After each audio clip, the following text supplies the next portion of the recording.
మనకి శరత్కాలము అంటాం, శరదృతు, ఈ శారదా నవరాత్రులు అని పిలుస్తూ ఉంటాం. మనం నవరాత్రులు అన్న పేరుతో చాలా నవరాత్రులు చేస్తాం.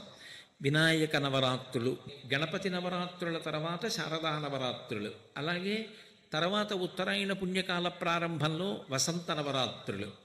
ఈ శరన్నవరాత్రులు అనేటటువంటి దాన్ని అసలు ఎందుకు ఋషులు నిర్ణయం చేశారు?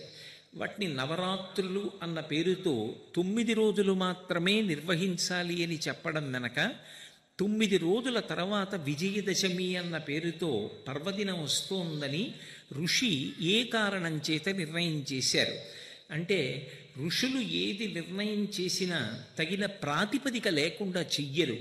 వారు కాల విభాగం చెయ్యడంలో కాలమునందు అంతర్లీనంగా ఉండేటటువంటి భగవత్ శక్తిని లెక్క కట్టడంలో, మనుష్య జన్మ సార్థక్యం పొందేటట్టుగా ఉపాసన చేసుకోవడానికి కాలమునందు ఎలా ప్రత్యేకమైనటువంటి విభూతి ప్రసరణం జరుగుతూ ఉంటుంది అనేటటువంటి విషయాన్ని దృష్టిలో పెట్టుకోవడంలో అందవేసినటువంటి సిద్ధహస్తులు. అందుకే మహానుభావులై శరన్నవరాత్రులను నిర్ణయం చేశారు. శరత్కాలము అనేటప్పటికీ తెల్లటి మబ్బులు కనపడతాయి. మా చిన్నతనంలో శరత్కాల మేఘం కనపడితే వెంటనే ఒక నూలుపోగు తీసి కట్టుకున్న బట్టలోంచి ఆ మేఘానికి సమర్పించి నమస్కరించమనేవారు. ఎందుకని అంటే, దానికి ముందు వచ్చేటటువంటి శ్రావణ భాద్రపద మాసాలు వర్ష ఋతువు కనుక నల్లటి మేఘాలు వచ్చి ఆ మేఘాలు వర్షించి మనని ఏ కృతజ్ఞత చెప్పమని అడగకుండా వెళ్ళిపోతాయి. మనకి కావలసినటువంటి నీటిని అంతటినీ కూడా అందించి వెలవెలపోయినటువంటి ఆ తెల్లటి మేఘాలు ఆకాశంలో ఏ ప్రత్యుపకారాన్ని కృతజ్ఞతని ఆశించకుండా వడివడిగా వెళ్ళిపోతుంటే, మాకు ఇంతటి మహోపకారాన్ని చేసి పాడి పంటలకు ఆలవాలమై ఆధారమై మమ్మల్ని అనుగ్రహించారు కనుక మీకున్నదంతా మాకిచ్చి వెళ్ళిపోతున్నారు కాబట్టి కృతజ్ఞత చెప్పడం అనేటటువంటిది కనీస ధర్మం కనుక, కృతీచ ప్రతికర్తవ్యం దేశధర్మ సనాతన అని రామాయణ ఆర్షవాక్కు కనుక, ఉపకారము చేసిన వారికి ప్రత్యుపకారం చెయ్యడంలో తడబాటు ఉండకూడదు కనుక, వర్ష ఋతువులో ఎక్కడో సముద్రంలో ఉండేటటువంటి ఉప్పు నీటిని కడుపు నిండా తాగి చల్లటి తీయటి నీటిగా మార్చి నిరాధారమైనటువంటి ఆకాశమండలంలో ప్రయాణం చేసి వచ్చి వర్షించి, మేము లేచి కృతజ్ఞత చెప్పామా చెప్పలేదా అని కూడా చూడకుండా మీకున్నదంతా మాకిచ్చేసి,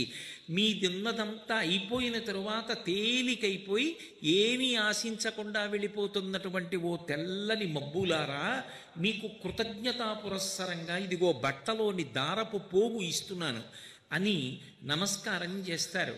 అంటే కృతజ్ఞతావిష్కారం చెయ్యడం అనేటటువంటిది ఈ జాతి జీవనంలో అంతర్భాగం. అటువంటి శరత్కాలం మబ్బులు తెల్లగా ఉంటాయి. చంద్రబింబం గొప్ప వెన్నెల కురిపిస్తూ ఉంటుంది. పరిణత చంద్రుడు అంటారు శరత్కాల చంద్రుణ్ణి. మిగిలిన పౌర్ణముల కన్నా ఒక్క శరత్కాలంలో వచ్చేటటువంటి పౌర్ణమి నాటి చంద్రబింబం విశేషమైనటువంటి కాంతులు కురిపిస్తూ ఉంటుంది. అటువంటి శరత్కాలం అంతా తెలుపుతో సంబంధాన్ని కలిగి ఉంటుంది.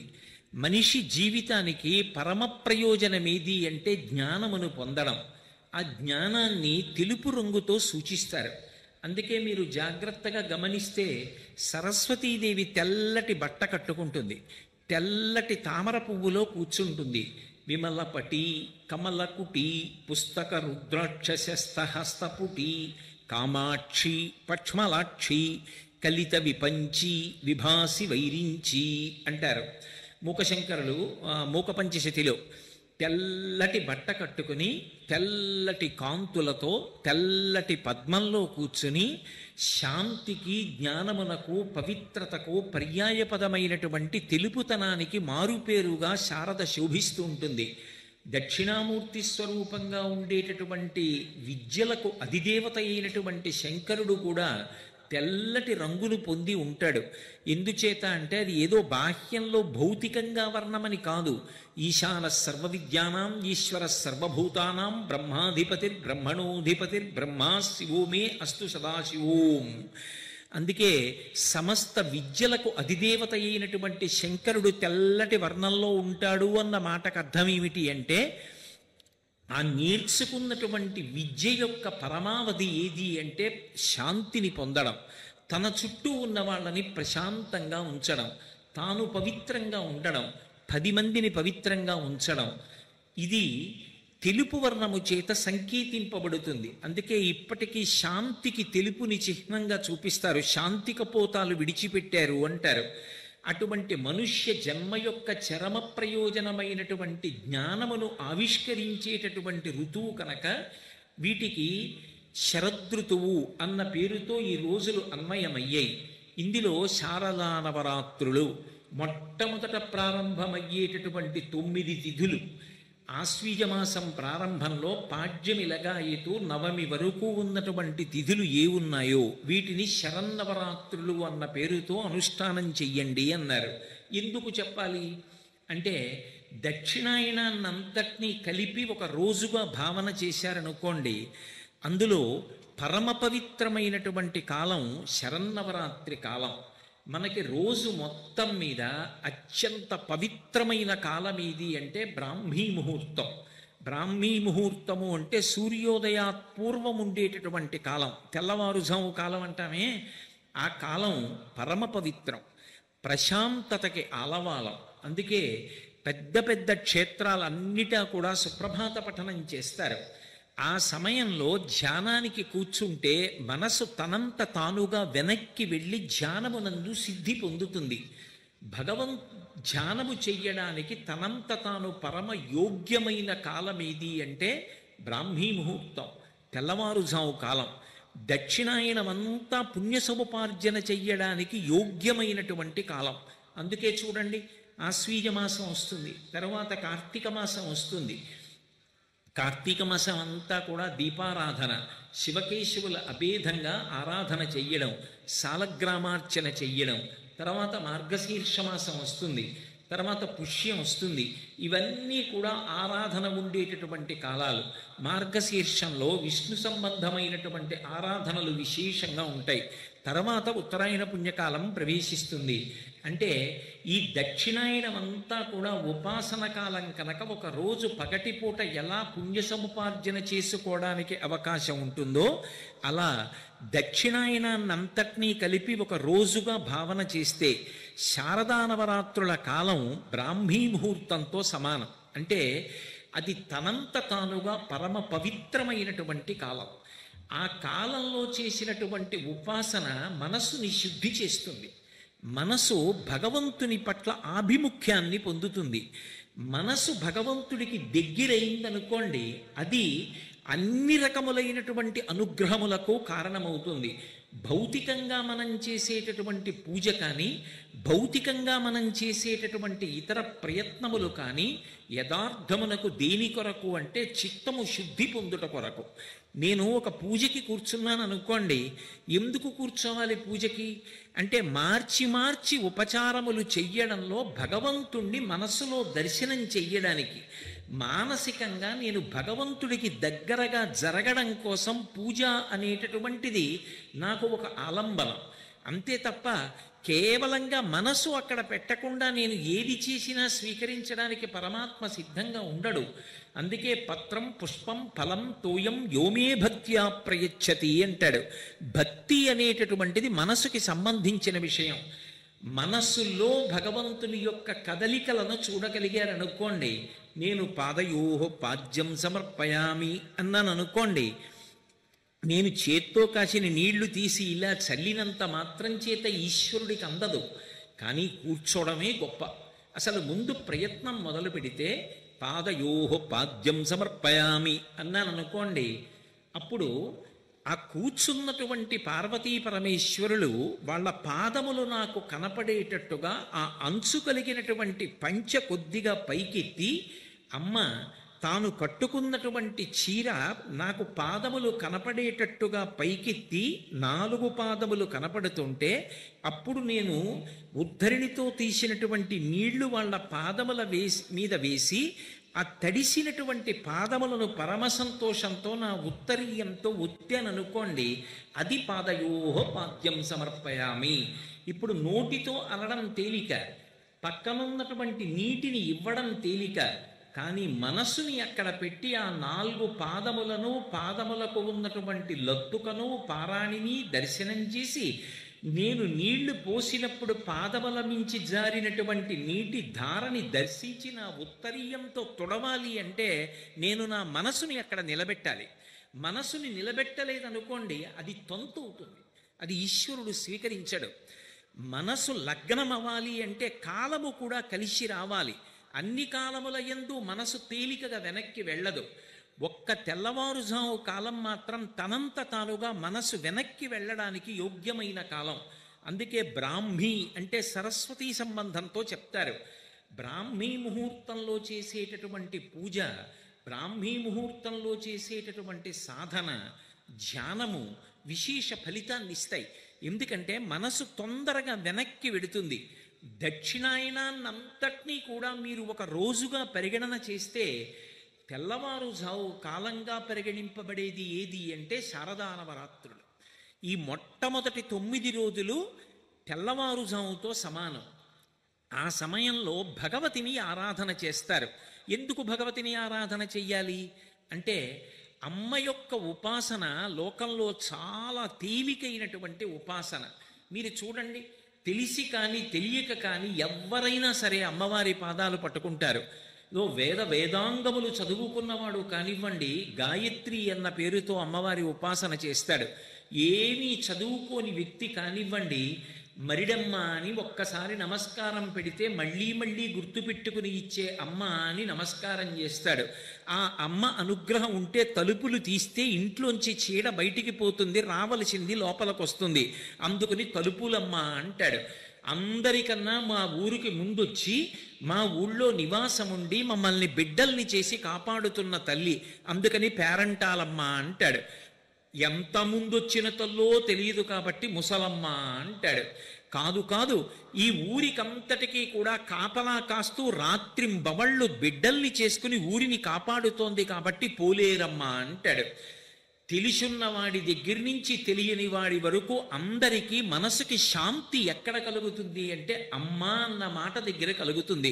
అందుకే శంకరాచార్యుల వారు మాతాలహరి అనలేదు, మాతానందలహరి అనలేదు, సౌందర్యలహరి అన్నారు. అమ్మయే సౌందర్యం. అన్ని లోకంలో సౌందర్యం కాదు. అక్కడ ఒక పెద్ద నాగుపాం పడగ విప్పి ఆడుతోందనుకోండి, దాని పడగల మీద మణులు ప్రకాశిస్తున్నా నేను దగ్గరికి వెళ్ళి దాన్ని పట్టుకోలేను. పెద్ద పులి నోరు విప్పినప్పుడు చాలా ఆనందంగా అనిపించినా దగ్గరికి వెళ్ళి చూడలేను. అది సౌందర్యం కాదు, ప్రాణాంతకం. దగ్గరికి వెడితే ప్రాణం పోతుంది.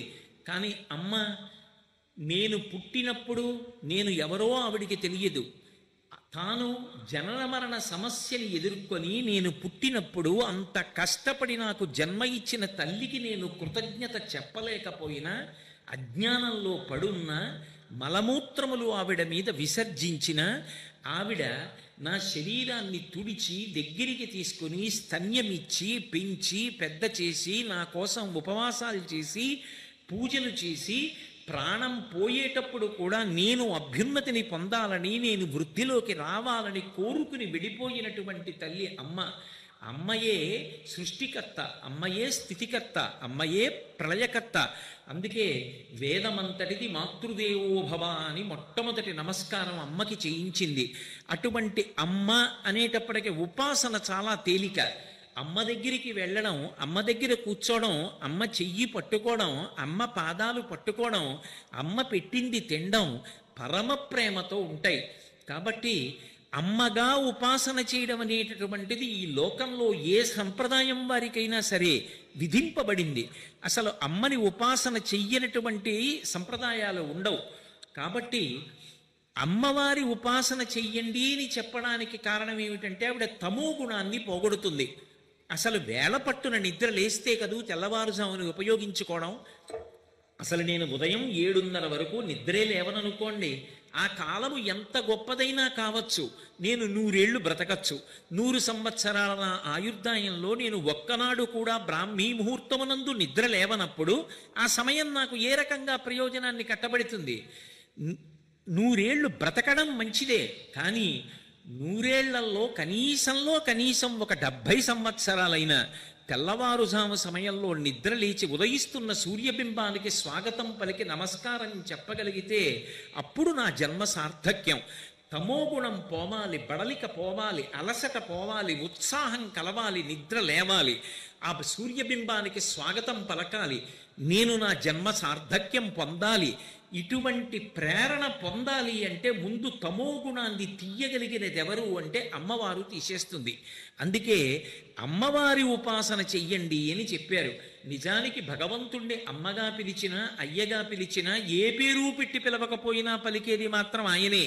స్త్రీ పురుష నపుంసక మూర్తియును కాక తిర్య కమర నరాది మూర్తియును కాక కర్మ గుణభేద రసత్ప్రకాశి కాక వెనుక నందియుతానగు విభుతలంతు అంటారు పోతనగారు భాగవతంలో. స్త్రీ అని పిలిచినా, పురుషుడు అని పిలిచినా, నపుంసకమూర్తి అని పిలిచినా, అసలు ఏ లింగభేదం లేకుండా ఏ పేరు పెట్టి పిలవకపోయినా పలికేటటువంటిది మాత్రం ఆ పరమేశ్వరుడే. రామకృష్ణ పరమహంస చెప్పినట్టు చెరువు దగ్గరికి వెళ్ళి ఒకడు తూర్పు ఒడ్డు నుంచి నీళ్లు తాగుతూ మంచి నీళ్ళన్నాడు, ఇంకొకడు అవతల వైపు ఉత్తరం వైపు నీళ్లు తాగుతూ ఇది జలం అన్నాడు, ఇంకొకడు పశ్చిమ దిక్కుకు వెళ్ళి మెట్లు దిగి నీళ్లు తాగుతూ ఇది ఆక్వా అన్నాడు, ఇంకొకడు యువతల వైపు దక్షిణం వైపు మెట్లు దిగుతూ నీళ్లు తాగి పానీ అన్నాడు. ఏ పేరు పెట్టి పిలిచినా నీటి యొక్క లక్షణం మాత్రం దాహం తీర్చడం. ఏ పేరు పెట్టి పిలవకుండా నీళ్లు తాగినా దాని యొక్క లక్షణం దాహం తీర్చడం. భగవంతుణ్ణి మీరు ఏ పేరు పెట్టి పిలిచినా ఆయన యొక్క గుణం ఉద్ధరణ. మీరు ఏ పేరు పెట్టి పిలవకపోయినా కూడా ఆయన యొక్క లక్షణం పరమ కారుణ్యంతో మనుష్యుణ్ణి పైకెత్తి తన వైపుకి లాక్కోవడం. కాబట్టి అటువంటి పరమేశ్వరుణ్ణి మాతృస్వరూపంగా ఈ శారదా నవరాత్రులలో ఉపాసన చేస్తారు. అటువంటి తల్లి తమోగుణాన్ని భేదిస్తుంది. అందుకని శారదా నవరాత్రులను దుర్వినియోగము చేసుకోవద్దు. దక్షిణాయనమంత గొప్ప పుణ్యప్రదమైన కాలమైతే దానికి బ్రాహ్మీ ముహూర్తముతో సమానమైనటువంటి కాలము శారదా నవరాత్రుల కాలం. ఆ కాలాన్ని సద్వినియోగం చేసుకుని అందరూ కూడా భగవతి యొక్క ఉపాసన చేసి ఆమె యొక్క అనుగ్రహమునకు పాత్రులు కండి అని చెప్తారు. అంతేకాదు ఋషులు దార్శనికులు, వారు కాలాంతర్గతమైనటువంటి ప్రమాదములను కూడా పసిగట్టారు. అందుకే వ్యాసుడు దేవీ భాగవతంలో ఒక మాట అంటాడు, ద్వావృతూయ మదం స్ట్రాఖేనూనం సర్వజనేషు వై వసంత శారదావే వాజననా శకరావుభౌ అంటాడు. ఈ శారదా నవరాత్రుల యొక్క ప్రారంభకాలమునందు, వసంత నవరాత్రుల యొక్క ప్రారంభకాలమునందు అంటే చైత్రమాసం ప్రారంభంలో, ఇప్పుడు శారదా నవరాత్రుల యొక్క ప్రారంభంలో 2 సమయాలలోనూ కూడా యమధర్మరాజు గారి యొక్క ఒక్కొక్క కోర పైకొస్తుంది. శరన్నవరాత్రులలో ఒక కోర పైకొస్తుంది, వసంత నవరాత్రులలో ఒక కోర పైకొస్తుంది. ఈ కోర పైకొచ్చింది అంటే జననాశకరా ఉభౌ, ఈ 2 ఋతువులలో కూడా అంటువ్యాధులు ప్రబలేటటువంటి అవకాశం బాగా ఉంటుంది. ఎందుచేత అంటే శ్రావణ భాద్రపద మాసములు వర్ష ఋతువు. కొత్తగా పడినటువంటి ఆ వర్షధారలలో పొంగి ప్రవహిస్తున్నటువంటి నీరు మలినమవుతుంది. ఆ మలినమైపోయినటువంటి నీరు తాగినటువంటి జీవుల యందు అంటువ్యాధులు ప్రబలి ఒక్కొక్క అంటువ్యాధి వలన దీపపు పురుగులు పడిపోయినట్టుగా జనులు పడిపోతారు. అలా పడిపోకుండా ఉండడం కోసమే గణపతి నవరాత్రుల పేరు చెప్పి ఓషధీతత్వం కలిగినటువంటి పత్రులతో ఆరాధన చేయించి ఈ 15 రోజుల ముందరే ఈ విఘ్నేశ్వరుడికి పూజ చేసినటువంటి ఓషధీతత్వము కలిగినటువంటి పత్రులను పట్టుకెళ్ళి విఘ్నేశ్వర నిమజ్జనం పేరుతో నదులలో కల్పించారు మన పెద్దవాళ్ళు. అప్పుడు ఈ పత్రి యొక్క కలయిక చేత నీరంతా కూడా శుభ్రంగా అయి ఆశ్వీజ మాసం వేల్టికి చక్కటి పరిశుద్ధమైనటువంటి నీరు ప్రవహించి లోకములో ఉండేటటువంటి జీవులు దెబ్బతినకుండా కాపాడుకునేటటువంటి ప్రయత్నం చేశారు. భగవదారాధనని సామాజిక ప్రయోజనంతో ముడివేశారు తప్ప ఒక మౌఢ్యంగా ఒక కార్యక్రమాన్ని ప్రజల మీద రుద్దడం అనేటటువంటిది ఋషుల వైపు నుంచి ఎప్పుడు ఉండదు. ఒకవేళ ఆ ఆచారము ఎందుకు వచ్చింది అన్నది మనకి తెలియకపోతే పెద్దల దగ్గర తెలుసుకోవాలి తప్ప మనకొక్కరికి తెలియలేదు కాబట్టి లోకంలో పాటిస్తున్న వాళ్ళందరూ మూఢులని, ఆచారం మూఢాచారం అని ముద్ర వేసి వదరి మాట్లాడకూడదు. నీకు తెలియకపోతే నీకు తెలియదు అన్న మాట అంగీకరించి పెద్దల యొక్క పాదములను పట్టుకుని వారి నుండి తెలుసుకోవాలి ఎందుకు వచ్చిందో ఆచారకాండ. కాబట్టి ఇంత గొప్పగా ఋషులు నిర్వచనం చేశారు. కాబట్టి శరత్కాలమునందు యమధర్మరాజు యొక్క ఒక కోర పైకొస్తుంది. పైకొచ్చినప్పుడు జనక్షయం కాకుండా ఉండాలి అంటే అమ్మవారి యొక్క ఉపాసన చెయ్యాలి. అమ్మ మహాకారుణ్యమూర్తి కనుక ఆ తల్లి లోకములనన్నిటినీ కాపాడి తన బిడ్డల్ని రక్షించుకుంటుంది. నిరంతరము తన బిడ్డల్ని కాపాడుకోవాలనేటటువంటి అమ్మతనం ఆమె యొక్క సొత్తు. అందుకే శంకర భగవత్పాదులు సౌందర్యలహరిలో ఒక మాట అంటారు, దృశాద్రాగీయస్యాదరదలిత నీలోత్పలరుచా దవీయంసం దీనం స్నపయ కృపయా మమపి శివే అనీనాయం ధన్యో భవతి నచతే హానిరియత వనీవా హర్మ్యేవా సమకర నిపాతో హిమకర అంటారు. ఈ బ్రహ్మాండం ఎంతవరకుందో అంతకన్నా దూరంగా చూడగలిగేటట్టుగా రెండు కన్నులను ఈ చివరి నుంచి ఈ చివరి వరకు ఆకర్ణాంత విశాల నేత్రములతో ఆ తల్లి తిప్పి చూస్తూనే ఉంటుందిట. ఎందుకని ఆ బ్రహ్మకీట జనని ఈ సమస్త ప్రాణులను కన్న తల్లి ఆమె. అందుకే ఎవరికి ఏ ఆపద రానివ్వండి, ఎవరైనా అమ్మా అంటారేమో అని ఏ పనిలో ఉన్నా ఆవిడ మాత్రం ప్రజల యొక్క తన బిడ్డల యొక్క పిలుపు కోసం ఎదురు చూస్తుంటుందిట. భ్రువౌ భుగ్నీ కించిత్ భువన భయభంగ వ్యసనిని అంటారు శంకరులు సౌందర్యలహరిలో. అమ్మవారు కనుబొమలు ఇలా ముడేస్తుందిట. ఎందుకు ముడేయడం? రెండు కారణముల చేత ముడివెయ్యాలి. ఒకటి, ఆలోచన తట్టకపోతే కనుబొమలు ముడిపడతాయి. రెండు, కోపం వస్తే కనుబొమలు ముడిపడతాయి. భ్రువౌ భుగ్నీ కించిత్, ఆవిడ కోపం వచ్చినట్టు ఇలా ముడేయుదుట. ఏదో జ్ఞాపకం రాకపోతే ముడేసినట్టు ముడేయుదుట. ఏదో వేసి వేయకుండా కొద్దిగా ఇలా ముడేస్తుందిట. ఎందుకని? భువన భయభంగ వ్యసనిని. అయ్యో వీళ్ళకి ఆపదొస్తోందే, వీళ్ళని నేను రక్షించాలే, వీళ్ళు చటుక్కున నన్ను పిలుస్తారేమో, నేను పరిగెత్తికి వెళ్ళాలే, ఏం మనం పిలవకుండా ఆవిడ రాకూడదా, ఆవిడ సర్వజ్ఞ కదా అంటే మనకి బుద్ధి ఇచ్చిందిగా, మనం పిలవాలిగా, పిలిస్తేగా పరిగెత్తుకు రావాలి. పిల్లవాడైనా జారి పడిపోతున్నప్పుడు అమ్మా అని అరిస్తే కదా వంట చేసుకుంటున్న అమ్మ చటుక్కున పరిగెత్తుకెడుతుంది. ఎవరు పిలుస్తారో అని ఆ తల్లి నిరంతరం అంత జాగ్రత్తగా కళ్ళు ఈ చివరి నుంచి ఆ చివరి వరకు తిప్పుతూ చూస్తూ ఉంటుందిట. అంతటి దయాస్వరూపిణి కనుకనే ఆ అమ్మవారి యొక్క ఉపాసన ఈ శరత్కాల ప్రారంభంలో చేస్తారు. అలాగే వసంత నవరాత్రుల ప్రారంభంలో కూడా అమ్మవారి ఉపాసన చేస్తారు. ఈ రెండు ఉపాసనల చేత లోకమునంతటినీ కూడా రక్షించుకుంటారు. మీతో నేను ఇంత పూర్వం మనవి చేసి ఉన్నాను. ఉపాసన అన్న మాటలో ప్రధానమైన ఉద్దేశ్యం ఏది అంటే మనసుని అమ్మవారికి దగ్గరగా జరపడం. మనసు అమ్మవారి సమీపమునకు వెళ్ళాలి. ఆవిడ కదలికలను మనసు పట్టుకోగలగాలి. అందుకు ఉపకరణము కావాలి. ఏది చేసినా కేవలముగా తంతుగా కార్యక్రమాన్ని చేసి అసలు మనసు అమ్మవారితో సమన్వయం కాలేదనుకోండి, దాని వలన ఉపయోగం ఉండదు. అందుకే వ్యాస భగవానుడు దేవీ భాగవతం చేస్తూ ఒక మాట అంటాడు, భ్రమన్ సర్వతీర్థేషు స్నాత్వా స్నాత్వా పునఃపునః నిర్మలం నమనో యావత్తావత్ సర్వం నిరర్ధకం. ఎన్ని తీర్థాలకి వెళ్ళండి, ఎన్ని క్షేత్రాలకి వెళ్ళండి, ఎన్ని నదులకు వెళ్ళండి, ఎంత స్నానం చెయ్యండి, తప్పు కాదు. వెళ్ళడం గొప్ప. అసలు ప్రారంభం చేశాడు మంచిదేగా. అసలు వెళ్లకుండా ఉండడం కన్నా వెళ్ళడం మొదలెట్టాడు అంటే అది ప్రారంభం మంచిదేగా. కానీ అక్కడ ఆగిపోకు. కేవలం వెళ్ళడం స్నానం చెయ్యడం దగ్గర ఆగవద్దు. మిల్లిమిల్లిగా మెల్లిమెల్లిగా మెట్లెక్కడం మొదలుపెట్టు. ఇది దేనికి పనికి రావాలి? శరీరాన్ని శుద్ధి చేయడానికి కాదు పనికి రావలసింది. నిర్మలం న మనోయావత్, మనసు శుద్ధి పొందాలి. నిర్మలం న మనోయావత్ తావత్ సర్వం నిరర్ధకం. మనసు శుద్ధి పొందడానికి నువ్వు చేస్తున్నటువంటి క్రతువు పనికి రాకపోతే, నువ్వు చేస్తున్నటువంటి పూజ పనికి రాకపోతే అప్పుడు భగవతి యొక్క పరిపూర్ణమైనటువంటి అనుగ్రహాన్ని నువ్వు అనుభవించినట్లు కాదు. అందుకే మనసు ఎంత దగ్గరగా వెళ్ళింది అనేటటువంటి దానికి అంత ప్రధానమైనటువంటి పాత్ర ఉంటుంది. మీరు ఒక్క విషయం గమనించండి, నవరాత్రులు చెయ్యండి అంటారు. నవరాత్రులు చెయ్యండి అంటే 9 రోజులు చెయ్యండి. 9 రోజులు చెయ్యండి అంటే 9 రోజులు ఎవరిని ఉపాసన చెయ్యాలి? మనసుకి ఒక బలహీనత ఉంటుంది. ఒక రూపం చెప్పలేదనుకోండి, ఒక పేరు చెప్పలేదనుకోండి, నామము చెప్తే రూపం గుర్తొస్తుంది, రూపం చెప్తే నామం గుర్తొస్తుంది. అది లోకంలో ఉండే లక్షణం. నేను మీతో ఏదో నల్లగా ఉంటుందే, మట్టితో చేస్తారే, నీళ్లు పోస్తే చల్లగా ఉంటాయే, కింద పడితే పగిలిపోతుందే, కుమ్మరి వాళ్ళు తయారు చేస్తుంటారు చూశారు అన్నాను అనుకోండి, ఆ కుండ అంటారు. నేను రూపం చెప్తే నామం చెప్తారు. నేను కుండ అన్నాను అనుకోండి, ఒక కుండ తీసుకురండి అన్నాను అనుకోండి, మీరు కుండే తీసుకొస్తారు తప్ప బింది తీసుకురారు. నామం చెప్తే రూపం గుర్తొస్తుంది, రూపం చెప్తే నామం గుర్తొస్తుంది. అది మనసుకు ఉండేటటువంటి లక్షణం.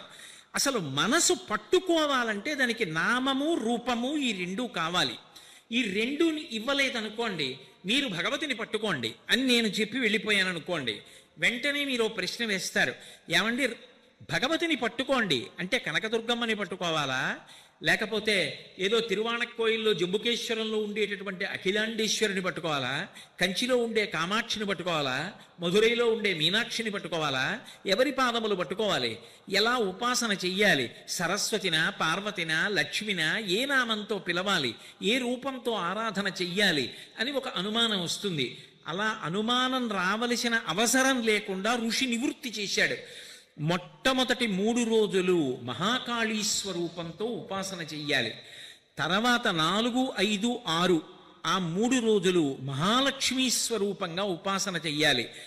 7, 8, 9 ఈ 3 రోజులు మహాసరస్వతీ స్వరూపంగా ఉపాసన చెయ్యాలి. ఈ 9 రోజులు ఉపాసన చేస్తే 10వ రోజు సిద్ధి విజయదశమి. ఇందులో మీరు ఒక చిత్రమైనటువంటి విషయాన్ని గమనించాలి. నవరాత్రులు అంటారు, 9 పగళ్ళు ఉపాసన చెయ్యండి అనరు.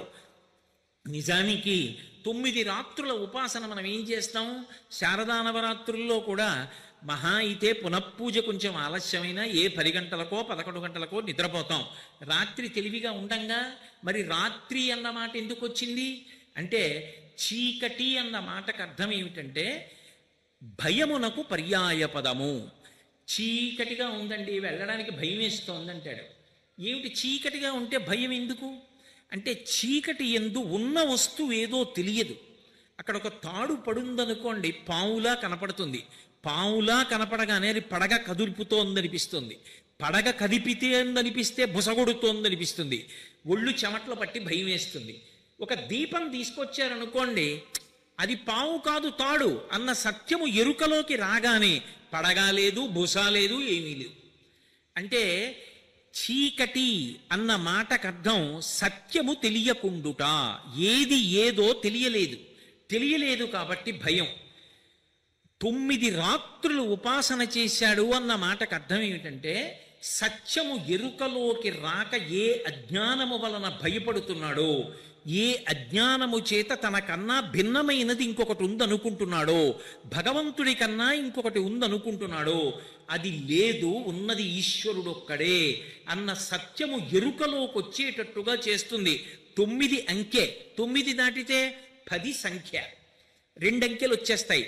10 దగ్గరికి వచ్చేటప్పటికి పెరుగుతూ వెళ్ళిపోయిన 9 ఏమైంది? 1 తర్వాత 2, 3, 4, 5, 6, 7, 8, 9 పెరిగింది.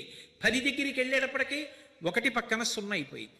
ఆ ఒక్కటి ఏదో తెలిసిపోయింది. ఆ ఒక్కటి తెలిసిపోతే పూర్ణమద పూర్ణమిదం పూర్ణాత్ పూర్ణముదచ్యతే పూర్ణస్య పూర్ణమాదాయ పూర్ణమేవావశిష్యతే. తాను పూర్ణమైపోయాడు. ఎక్కడ బయలుదేరాడో అక్కడికి వచ్చేసాడు.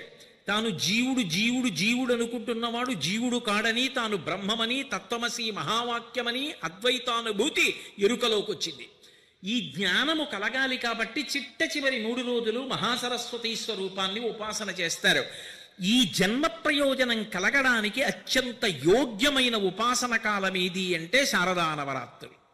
అందుకని 9 రాత్రులు చెయ్యండి అంటారు. అంటే దాని అర్థం నిజంగా రాత్రి వేళ మేల్కొని ఉండడం అని కాదు.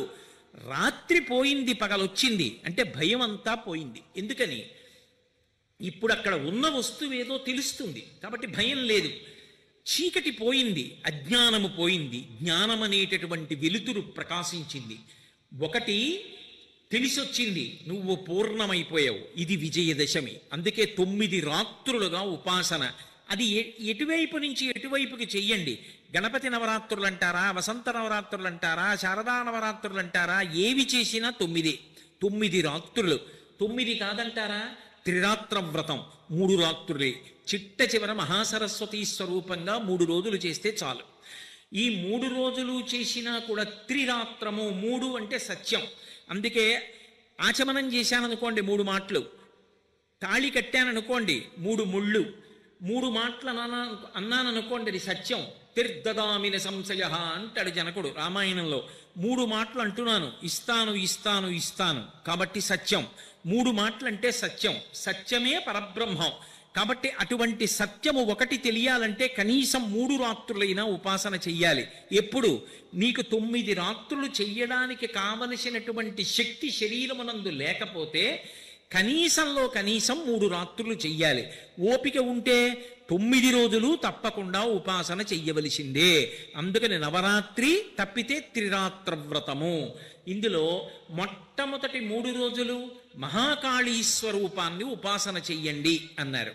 మహాకాళీ స్వరూపము అని నేను అనగానే, అయ్య బాబోయ్ ఎలా ఉపాసన చేస్తామండి, కాళీ స్వరూపం అంటే భయం వేస్తుంది కదండి అని మీరు బెంగ పెట్టుకోవలసిన అవసరం ఉండకూడదు. ఎందుచేత అంటే నేను ఒక్క మాట చెప్తాను, బాగా జ్ఞాపకం పెట్టుకోండి. ఆ మహాకాళీ స్వరూపాన్ని ఉపాసన చేసి రామకృష్ణ పరమహంస జ్ఞానం పొందలా? పైగా మహాకాళీ స్వరూపం అనేటటువంటిది శాస్త్రమునందు పూర్తిగా భిన్నమైనది.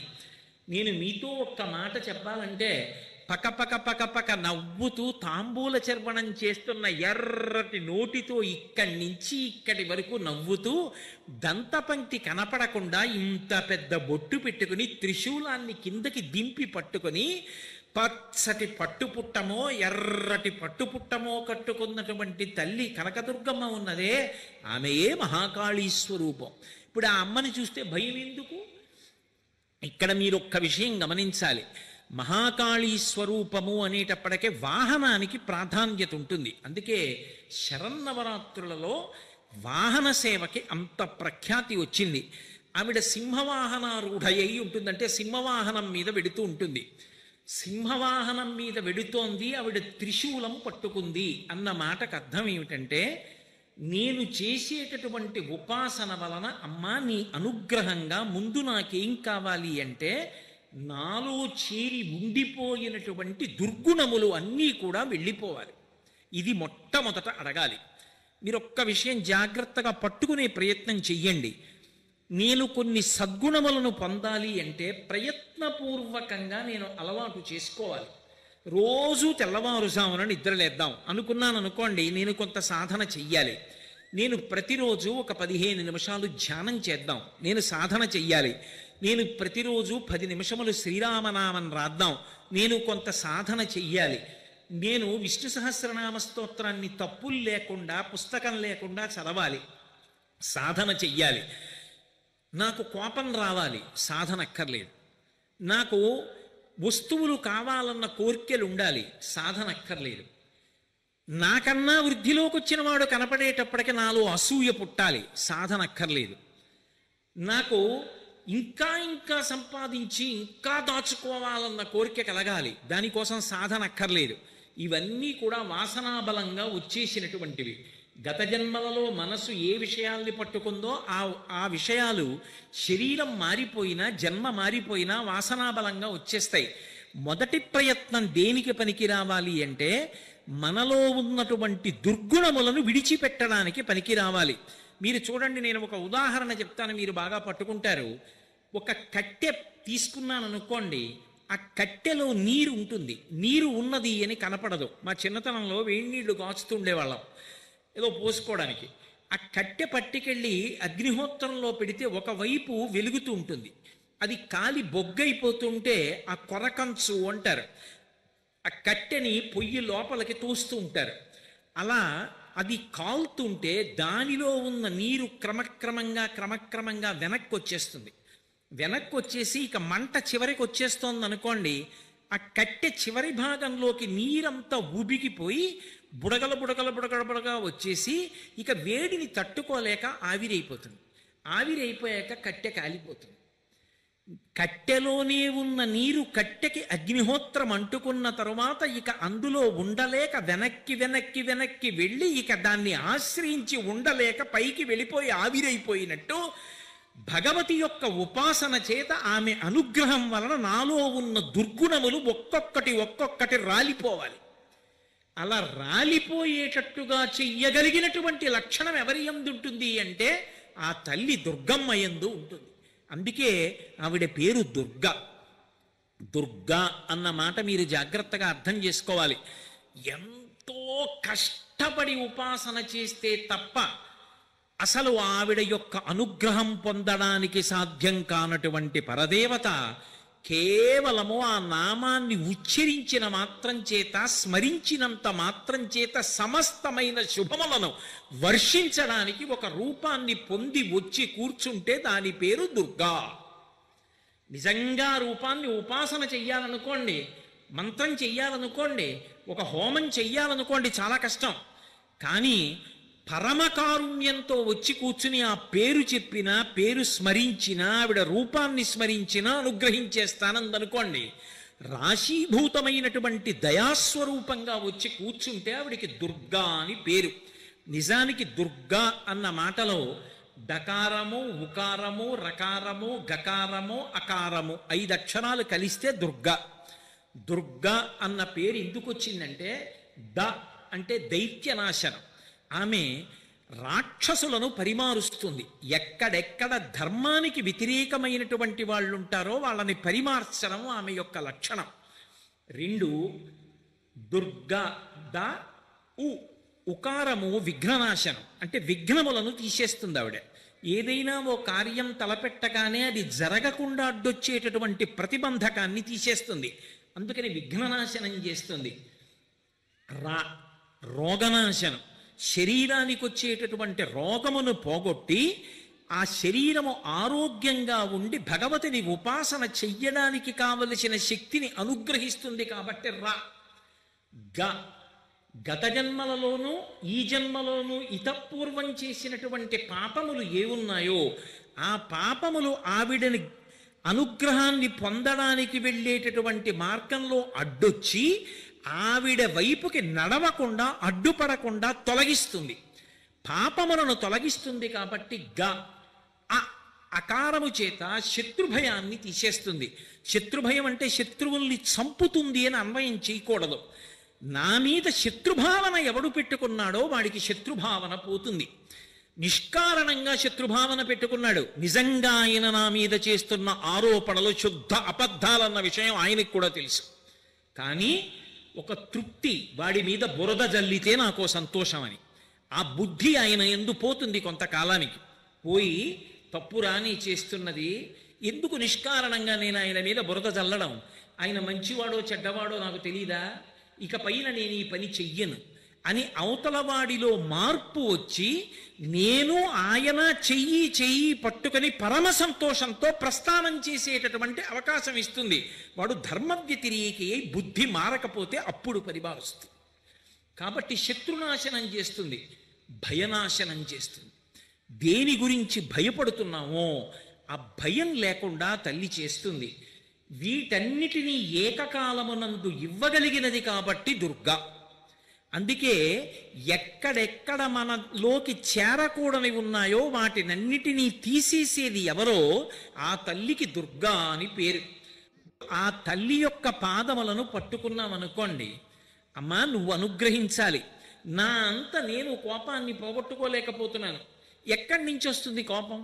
ఇప్పుడు నేను ఇవాళ ఇక్కడికి వచ్చాను అంటే ఎక్కడి నుంచి వచ్చారండి అని అడిగితే కాకినాడ నుంచి వచ్చానండి అని చెప్తాను. నాకు కోపం వచ్చిందనుకోండి, ఎక్కడి నుంచి వచ్చిందండి కోపం అని అడిగారు అనుకోండి, ఎక్కడి నుంచి వచ్చిందని చెప్పాలి? ఇక్కడే ఉంటుంది కోపం, ఇక్కడున్నదే పైకి వస్తుంది. ఒకసారి కోపం కానీ వచ్చిందనుకోండి వికృతమైన రూపాన్ని పొందుతాడు. అసలు మనిషి ఆలోచన ఇక సక్రమంగా ఉండదు. మనసులో రాక్షసుడు ప్రవేశిస్తాడు, ఊగిపోతాడు, నోటి వెంట ఏ మాట వస్తోందో తెలియదు. నేను ఇలా మాట్లాడవచ్చా, మాట్లాడకూడదా, యుక్తాయుక్త విచక్షణ ఉండదు.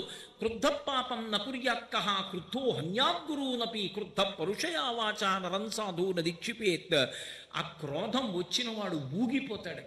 ఒక్కొక్కసారి నిభాయించుకోలేకపోతే ఎదురుగుండా ఉన్న పెద్దల్ని కూడా చంపేస్తాడు. అంత మహాపాపం ఎవరు చేయిస్తారంటే లోపల ఉన్నటువంటి ఆ కోపం చేయిస్తుంది. ఎప్పుడు అవకాశం దొరుకుతుందా పైకొద్దామని చూస్తుంటుంది.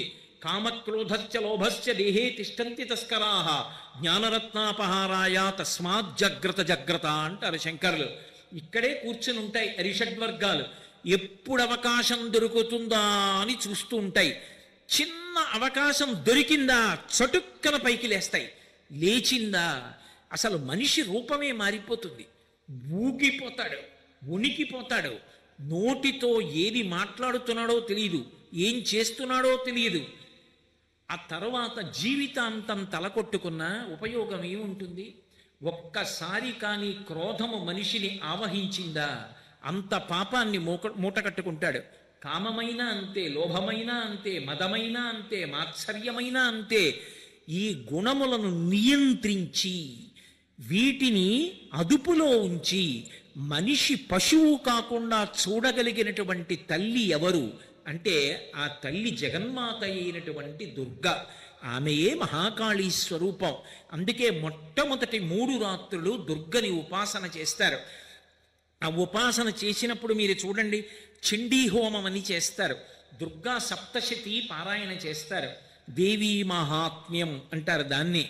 మనకి ఆశ్చర్యకరమైన విషయం ఏమిటంటే దాని పేరే సప్తశతి. సప్తశతి అంటే 700 శ్లోకాలుండి 3 చరిత్రలతో ఉంటుంది. అది పారాయణ చెయ్యాలి ఆ 9 రోజులు కూడా. ఆ పారాయణ చేస్తే అమ్మవారి అనుగ్రహం లభిస్తుంది అని. ఇందులో విచిత్రం ఏమిటంటే 700 శ్లోకాలు. అసలు మనిషికి ఒక చోటికి వెళ్ళి భగవంతుణ్ణి నాకు ఇది కావాలి అని అడగవలసిన అవసరం లేకుండా ఋషులే మనకి భగవంతుడు ఏమి ఇవ్వాలో నిర్ణయం చేసి సంకల్పంలో చెప్పించారు.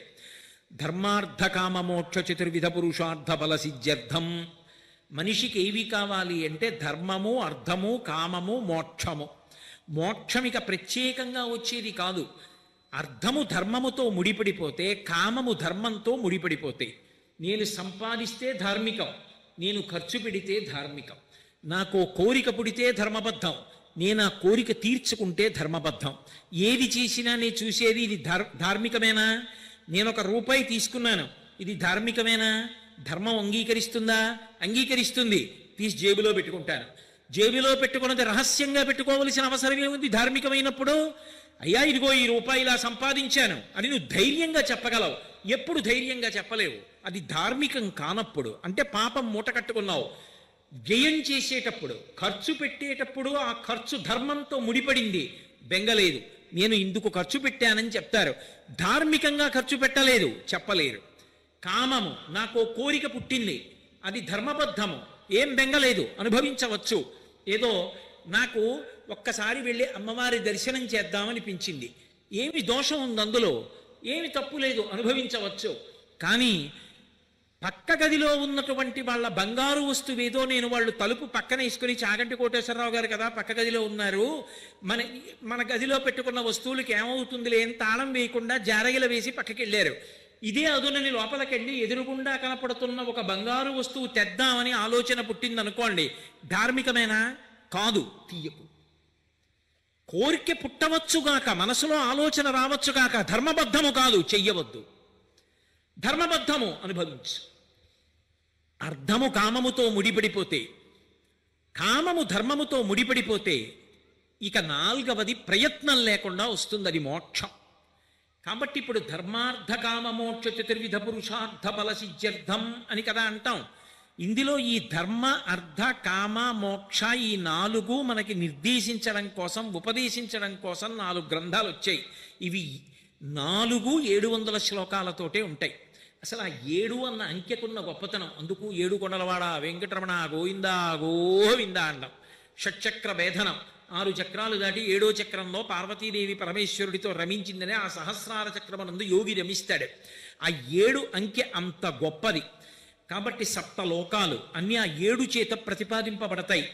ఏమిటి 700 శ్లోకాలతో అంటే ధర్మమును పాటించడానికి సప్తశతిగా ఇవ్వబడింది మనుధర్మ శాస్త్రం. అది సప్తశతి. అర్థము ధార్మికంగా మనకి ఒక అవసరం ఉన్నప్పుడు ఆ అవసరం తీరడానికి అమ్మవారికి కాకపోతే ఎవరికి చెప్పుకుంటాం? ఆర్తో జిజ్ఞాసురర్థార్థి జ్ఞానీచ భరతర్షభ.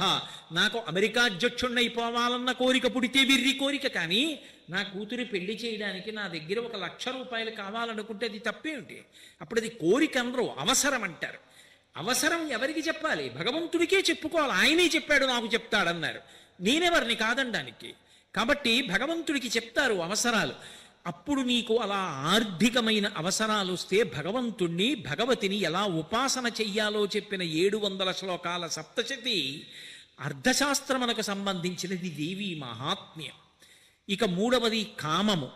కామము ఎలా ధర్మబద్ధము చేసుకోవాలో చెప్పిన 700 శ్లోకాలు వాత్సాయన కామసూత్రం.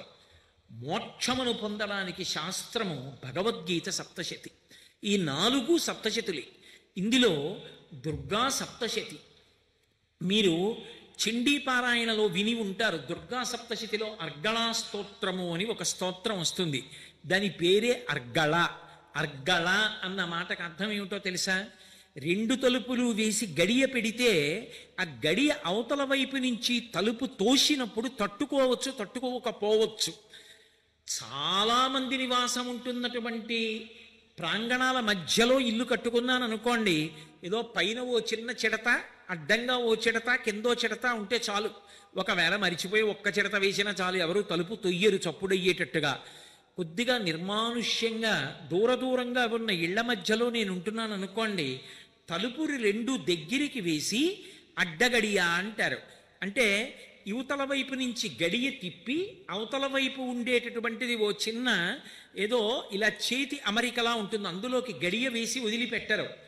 మళ్ళీ తలుపుకి అడ్డంగా ఒక కొయ్య దొంగ పెడతారు. అటు ఇటు ఇలా 2 చేతుల్లాంటి అమరిక ఉంటుంది. ఇప్పుడంటే చాలా చోట్ల అవి కనపట్టం లేదు, కానీ అడ్డంగా పెడతారు దొంగ. ఆ అడ్డంగా పెట్టినటువంటి దొంగకు అర్గళ అని పేరు. ఒక్కసారి కానీ శారదా నవరాత్రులలో త్రికరణ శుద్ధిగా అమ్మవారిని ఉపాసన చేసి అర్గళా స్తోత్రం చదివితే దాని వలన ఏ సిద్ధి కలుగుతుంది అంటే గడియ పడుతుంది. గడియ పడితే ఏమవుతుంది అంటే ఇంక దుర్గుణములు లోపలికి వెళ్ళవు. దుర్గుణములు లోపలికి వెళ్ళవు అన్న మాటకు అర్థం ఏమిటో తెలుసా? నేను కంటితో చూడవచ్చు, కానీ దాని వలన నా మనసులో మాత్రం దుర్మార్గమైన భావన రాదు. అది అర్గళ అన్న మాటకు అర్థం. మీకు నేను ఒక ఉదాహరణ చెప్పాలంటే, నేను అక్కడ ఎవరో పిల్ల కూర్చుని ఉంది. అప్పటిదాకా నాట్యం చేసింది, ఆ నాట్యం చేసిన దుస్తులు కట్టుకుంది. నేను ఆ పిల్లవంక అలా చూస్తున్నాను అనుకోండి, చూసిన వాళ్ళు ఎవరైనా అదేమిటండి ఆ పిల్లవంక ఆయన అలా చూస్తున్నాడు అని అనుకోవచ్చు. నిజమే, బాహ్యంలో నేను ఆ పిల్లవంక అలా చూస్తూ ఉండవచ్చు. కానీ నేను ఆ పిల్లవంక చూస్తున్నప్పుడు నా మనసులో వస్తున్నటువంటి భావన, ఓ నా తల్లి ఆ చిదంబరంలో చిత్సభలో నటరాజస్వామితో కలిసి నాట్యం చేసినప్పుడు ఇలాగే నాట్యం దుస్తులు ధరించి ఉండి ఉంటుంది. ఆ ప్రదోష వేళలో శంకరుడితో కలిసి నృత్యం చేస్తూ ఉంటే వ్యాఘ్రపాదుడు పతంజలి చూస్తూ ఉండుంటారు. నా తల్లి నాట్యం చేయడానికి వెళ్లే ముందు ఇలాగే కూర్చునుంది. నందీశ్వరుడు మొదలైన వాళ్ళు వాద్యఘోష మొదలుపెట్టగానే నా తల్లి కూడా వేదిక మీదకి వెడుతుంది, శంకరుడితో కలిసి నాట్యం చేస్తుంది. లాస్యప్రియా లయకరీ. ఏమి నా తల్లి, నా తల్లి ఈ రూపంలో ప్రదోష వేళలో ఇలా కూర్చుందా ఏమి అని నేను మనసులో భావన పొందుతున్నాను. ఇప్పుడు నేను చూడడం వికారంగా కనిపించవచ్చు, ఎందుకు అలా చూస్తున్నాడు అనిపించవచ్చు, కానీ దుర్మార్గమైన భావన ఏదైనా నాలో కలిగిందా? కలగదు, అడ్డుపడింది. పడి ఆ పిల్ల యందు నేను సాయంకాలం ప్రదోష వేళలో చిత్సభలో కనకసభలో చిదంబరంలో నృత్యం చేయడానికి నటరాజస్వామితో కలిసి వెడుతున్నటువంటి జగన్మాత దర్శనం చేస్తున్నాను.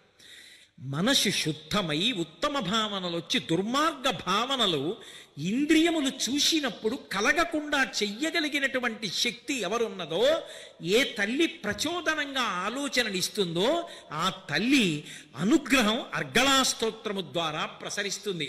అందుకే ఈ దేవీ నవరాత్రులలో అర్గళా స్తోత్రం చేసి అమ్మవారిని పదే పదే పదే పదే అడుగుతారు. మీరు విజయవాడ కనకదుర్గమ్మ దేవాలయం దగ్గర కూర్చున్నా, ఎక్కడ దేవీ నవరాత్రులు జరుగుతున్న చోట సప్తశతీ పారాయణం జరుగుతున్నా మీకు ఈ మంత్రం వినపడుతుంది. రూపం దేహి, జయం దేహి, యశో దేహి, దిశో జహి. ఇది ఎన్నో మార్లు చెప్తారు. చెప్పి హవిస్సిస్తారు అమ్మవారికి. రూపం దేహి, అమ్మ నాకు మంచి రూపాన్ని. ఏమిటి మంచి రూపం? కొత్తగా ఏమైనా మారిపోతుందా? నల్లగా ఉన్నవాడు తెల్లగా అయిపోతాడా? తెల్లగా ఉన్నవాడు నల్లగా అయిపోతాడా? అందంగా ఉన్నవాడన్న మాటకు అర్థం ఏమిటి? ఎవడికి అందంగా ఉండాలి? నీ భర్తకి నువ్వు అందంగా ఉంటే చాలు, నా భార్యకి నేను అందంగా ఉంటే చాలు. ఇంకెవరికి ఉండాలి? ఉండకపోతే వచ్చిన నష్టం ఏమిటి? ఎవరికి ఎవరు ఎంత అందంగా ఉండాలి అసలు లోకంలో? మరి ఏమిటి రూపం దేహి అంటే? నాకు రూపం ఇయ్యి అని అడగడం ఏంటి? రూపం లేదా? ఇప్పుడు నీకు కాళ్ళు లేవా, చేతులు లేవా, చెవులు లేవా, ముక్కు లేవా, కళ్ళు లేవా, నోరు లేదా, రూపం లేదా, పేరు లేదా? ఎందుకు అడుగుతున్నావు? ఏమిటి రూపం దేహి అంటే? ఏ రూపాన్ని కోరుతున్నాడంటే నిజానికి అన్ని రూపముల యొక్క ఆలవాలమైనటువంటి రూపం ఏది అంటే అసలు నిజానికి వెలుగు. అందుకే దివు అంటారు, కాంతి. అసలు ఆ తల్లి యొక్క రూపం ఏది అంటే ఆ వెలుతురు ఆమె యొక్క స్వరూపం. ఆమె జగన్మాత అయి క్రీడిస్తుంది, ప్రకాశిస్తుంది. అందుకే జగజ్జనని దేవి అని పిలుస్తారు. దేవీ భాగవతం అంటారు. దేవి అంటే దివ్ అంటే క్రీడించున్నది, ప్రకాశించున్నది. ప్రకాశము ఆమె యొక్క రూపము. ప్రకాశము లేదనుకోండి రూపము కనబడదు. ఇప్పుడు ఈ దీపాలేవి లేవనుకోండి, నా రూపం ఎలా కనబడుతుంది? మీ రూపాలు నాకెలా కనబడతాయి? అసలు నిజానికి రూపములకన్నిటికీ కూడా పరాకాష్ఠ అయిన రూపం ఏది అంటే వెలుగు. ఆ వెలుగు ఏదో మాకు తెలియాలి. ఆ వెలుగు ఎందు మేము లీనమైపోవాలి. ఆ వెలుగు మేమైపోవాలి. ఇక ఆ వెలుగు కన్నా వేరుగా మేము ఉండకూడదు. నది చూడండి, ప్రవహించి ప్రవహించి ప్రవహించి ప్రవహించి వెడుతుంది. వెళ్ళి వెళ్ళి వెళ్ళి వెళ్ళి చివరికేమవుతుంది? సముద్రంలో కలిసిపోతుంది.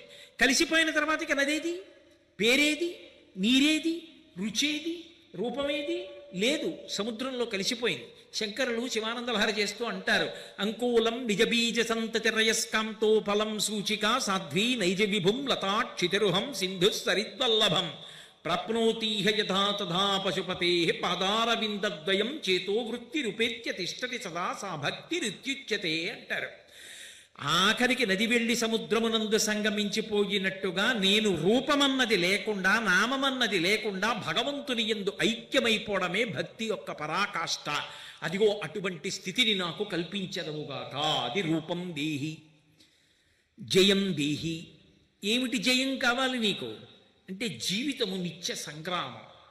ప్రతి క్షణం సంగ్రామం జరుగుతూనే ఉంటుంది. అందుకే వినాయకుడిని ఒక మాట అడుగుతాం, సంగ్రామే సర్వకార్యేషు విఘ్నస్తస్య నజాయతే. ఏమిటి సంగ్రామం? ఏమిటి యుద్ధానికి ఎడతావు నువ్వు అంటే? యుద్ధానికంటే నిజంగా కత్తి కర్ర పట్టుకుని ఎడుతున్నానని కాదు. జీవితంలో ప్రతి క్షణం యుద్ధమే. ప్రతి క్షణం యుద్ధంలో జయం దేని వల్ల పొందుతాడో తెలుసా? కర్తవ్యత నిష్ఠ చేత పొందుతాడు. ఇది మీరు బాగా పట్టుకోవాలి. కర్తవ్యత దృష్టి. అందుకే మీరు జాగ్రత్తగా గమనించండి, ఎక్కడా కూడా ఆర్షవాంగ్మయంలో బాధ్యత అన్న మాట వాడరు. మీకు అంతవరకు ఎందుకు? వెంకటేశ్వర సుప్రభాతం ఉంటుంది. కౌసల్యా సుప్రజా రామ పూర్వా సంధ్యా ప్రవర్తతే ఉత్తిష్ట నరశార్దూల కర్తవ్యం దైవమాన్వికం. రామచంద్రమూర్తి లక్ష్మణస్వామి శిష్యులై విశ్వామిత్రుడితో కలిసి వెడుతున్నారు. రాత్రి నిద్రపోయారు. బడలిపోయారు పిల్లలిద్దరూ. తెల్లవారిపోయింది, సూర్యోదయం అయిపోతోంది, పడుకున్నారు. విశ్వామిత్రుడు సంధ్యావందనాది కార్యక్రమాలు చేసుకున్నాడు. వచ్చాడు, పిల్లలిద్దరిని చూశాడు. ముద్దులులికే పిల్లలు నిద్రపోతున్నారు, లేపుతున్నాడు. కౌసల్యా సుప్రజా రామ, కౌసల్య యొక్క ముద్దుల కొడక రామ, లే. ఉత్తిష్ట నరశార్దూల. దేనికి లేవాలి? కర్తవ్యం దైవమాన్నికం. ఏమిటి కర్తవ్యం అంటే? దైవమాన్నికం. ఇది బ్రాహ్మీ ముహూర్తం. నువ్వు లేచి సంధ్యావందనం చెయ్యాలి, సూర్య నమస్కారం చెయ్యాలి, అర్ఘ్యం ఇవ్వాలి, గాయత్రీ మంత్రం చెయ్యాలి. అలాగే ఎక్కడ చూడండి అదే అంటాడు. ఎప్పుడైనా సరే రాజైనటువంటి వాడికి కర్తవ్యం ఏమిటి అంటే? కర్తవ్యం రక్షతా సదా అంటాడు. రక్షించడము కర్తవ్యం. కర్తవ్యం శాంతికారకం. కర్తవ్యం కాదు బాధ్యత. అది మీ యొక్క అశాంతికి కారణం. కర్తవ్యం, నేను నా కొడుక్కి చదువు చెప్పించానా లేదా? నా కొడుక్కి నేను మంచి బుద్ధులు చెప్పానా లేదా? నాన్నగారు ఇలా చేసినప్పుడు నేను ఇలా ఎందుకు చేయకూడదని వాడు నన్ను ఆదర్శంగా తీసుకుని తప్పు పనులు చేయకుండా నేను జాగ్రత్తగా ప్రవర్తించానా లేదా, వాడు జీవితంలో వృద్ధిలోకి రావడానికి కావలసినవన్నీ నేను అందించానా అందించలేదా, నా కర్తవ్యం అయిపోయింది. నా చెప్పులు విప్పేయాలి. అస్తమానం ఆ చెప్పులు వేసుకుని ఎలా కూర్చుంటావు? ఒకనాడు నేను పెళ్లిపీటల మీదకి ఎడుతున్నప్పుడు చెప్పులు వేసుకున్నాను, పెళ్లి కొడుకు చెప్పులు. తర్వాత విప్పేశాను. తండ్రి అన్న చెప్పులు వేసుకున్నాను. తర్వాత నా కొడుక్కి పెళ్లి చేసేటప్పుడు స్నాతకం చేస్తున్నవాడు అన్న చెప్పులు వేసుకున్నాను. చెప్పులు వేసుకున్నాను అంటే ఆ పాత్ర పొందాను. తర్వాత నా కొడుకు పుట్టాడు. నేను కాదు బాలసార పీటల మీద కూర్చునేది. ఆ చెప్పులు ఇప్పుడు నా కొడుకు వేసుకుంటాడు. వాడు తండ్రి, వాడు కూర్చుని బాలసారి చేస్తాడు. ఎప్పుడు ఏది విప్పేయాలో అది విప్పేయాలి, ఎప్పుడు ఏది పట్టుకోవాలో అది పట్టుకోవాలి. పట్టు విడుపు తెలియని వాడు గెలవలేడు. అందుకే వాడికి పట్టు విడుపు తెలియదండి అంటారు. ఇది చివరికి ఎక్కడికి వెళ్ళాలి? సాధన చెయ్యడానికి దీన్ని పట్టుకోవాలి. ఒకనాడు సాధన చేసి చేసి చేసి చేసి జ్ఞానం అంకురించింది. పిందెగా రాలిపోకు, కాయగా రాలిపోకు, పండైపోయింది, మెత్తగా అయిపోయింది, లోపల ఉన్న గుజ్జు రసమైపోయింది, తీయగా అయిపోయింది. తనంత తాను గుచిక వదిలిపెట్టేయాలి, రాలిపోవాలి. ఆయన పండిపోయాడండి అంటారు. అందుకే పట్టు తెలియాలి, వదలడం తెలియాలి. ఇది తెలియలేదనుకోండి, అదంతా నాదే బాధ్యత అనుకుంటాడు. నేను సంపాదించకపోతే ఎలాగండి? ఎంత సంపాదిస్తావు? కొడుకు, మనవలు, మునిమనవలు, ఇనుమనవలు, ఎన్ని తరాలకి సంపాదిస్తావు? మిగిలినటువంటి ఏ ప్రాణికి సంపాదన గొడవ లేదు. దానికి పిల్లలు వృద్ధిలోకి వచ్చి తనంత తాను తినేవరికే. ఓ కుక్క ఉందనుకోండి, దానికి పుట్టిన పిల్ల తనంత తాను ఆహారం సంపాదించుకోగలదా లేదా? అక్కడతో అయిపోయింది దాని కర్తవ్యం. మనుష్యుడి దగ్గరికి వచ్చేటప్పటికీ అయ్యి బాబోయ్, ఈ సంపాదన అన్న మాటకు అర్థం ఎక్కడుందండి? అసలు ఎంత సంపాదిస్తే పూర్తవుతుంది? లేదు. అప్పుడు బాధ్యత అన్న పేరు పెట్టుకున్న నాడు దేని యందు కూడా మీకు పూర్తి చేయడం అన్నది లేదు. కర్తవ్యం, నేను చెయ్యవలసింది చేశానా లేదా? నేను చెయ్యవలసింది నేను చేస్తున్నానా, చేశానా, అంతే తృప్తి. అందుకే కర్తవ్యతానిష్ట. జయమునకు కారణము, చిత్తశాంతికి కారణం ఎక్కడుంటుందంటే కర్తవ్యం. నేను చెయ్యవలసింది చేస్తున్నానా? నేను చెయ్యవలసింది చేయకపోతే అప్పుడు ఏడవాలి. నేను చెయ్యవలసింది చేశానా లేదా? నేనేం చేయను? తల్లి ఏం చేయగలదు? అన్నం వండగలదు, కూరలు వండగలదు, పచ్చడి చేయగలదు, పులుసు పెట్టగలదు, పెరుగు సిద్ధం చేయగలదు, అక్కడ పెట్టగలదు. 25 ఏళ్ళు వచ్చిన కొడుకు ఆకలేస్తున్న అన్నం తినకుండా ఏదో చూస్తూ కూర్చుంటానంటే తల్లి బలవంతంగా అన్నం పెట్టగలదా? తన కర్తవ్యం. వండింది, పెట్టింది, పిలిచింది, తినరా అంది, 10 మాటలు చెప్పింది. వాడు తినలేదని ఈవిడ తల కొట్టుకు ఏడిస్తే నా కర్తవ్యం జయం. నేను నిత్య సంఘర్షణ, జీవితంలో ప్రతిదీ పోరాటమే. ఈ పోరాటంలో నేను గెలవాలి కర్తవ్యతానిష్టతో. నేను శాంతిగా ఉండాలి. అసలు శాంతము లేక సౌఖ్యము లేదు సారసదలనయన అంటారు త్యాగరాజస్వామి.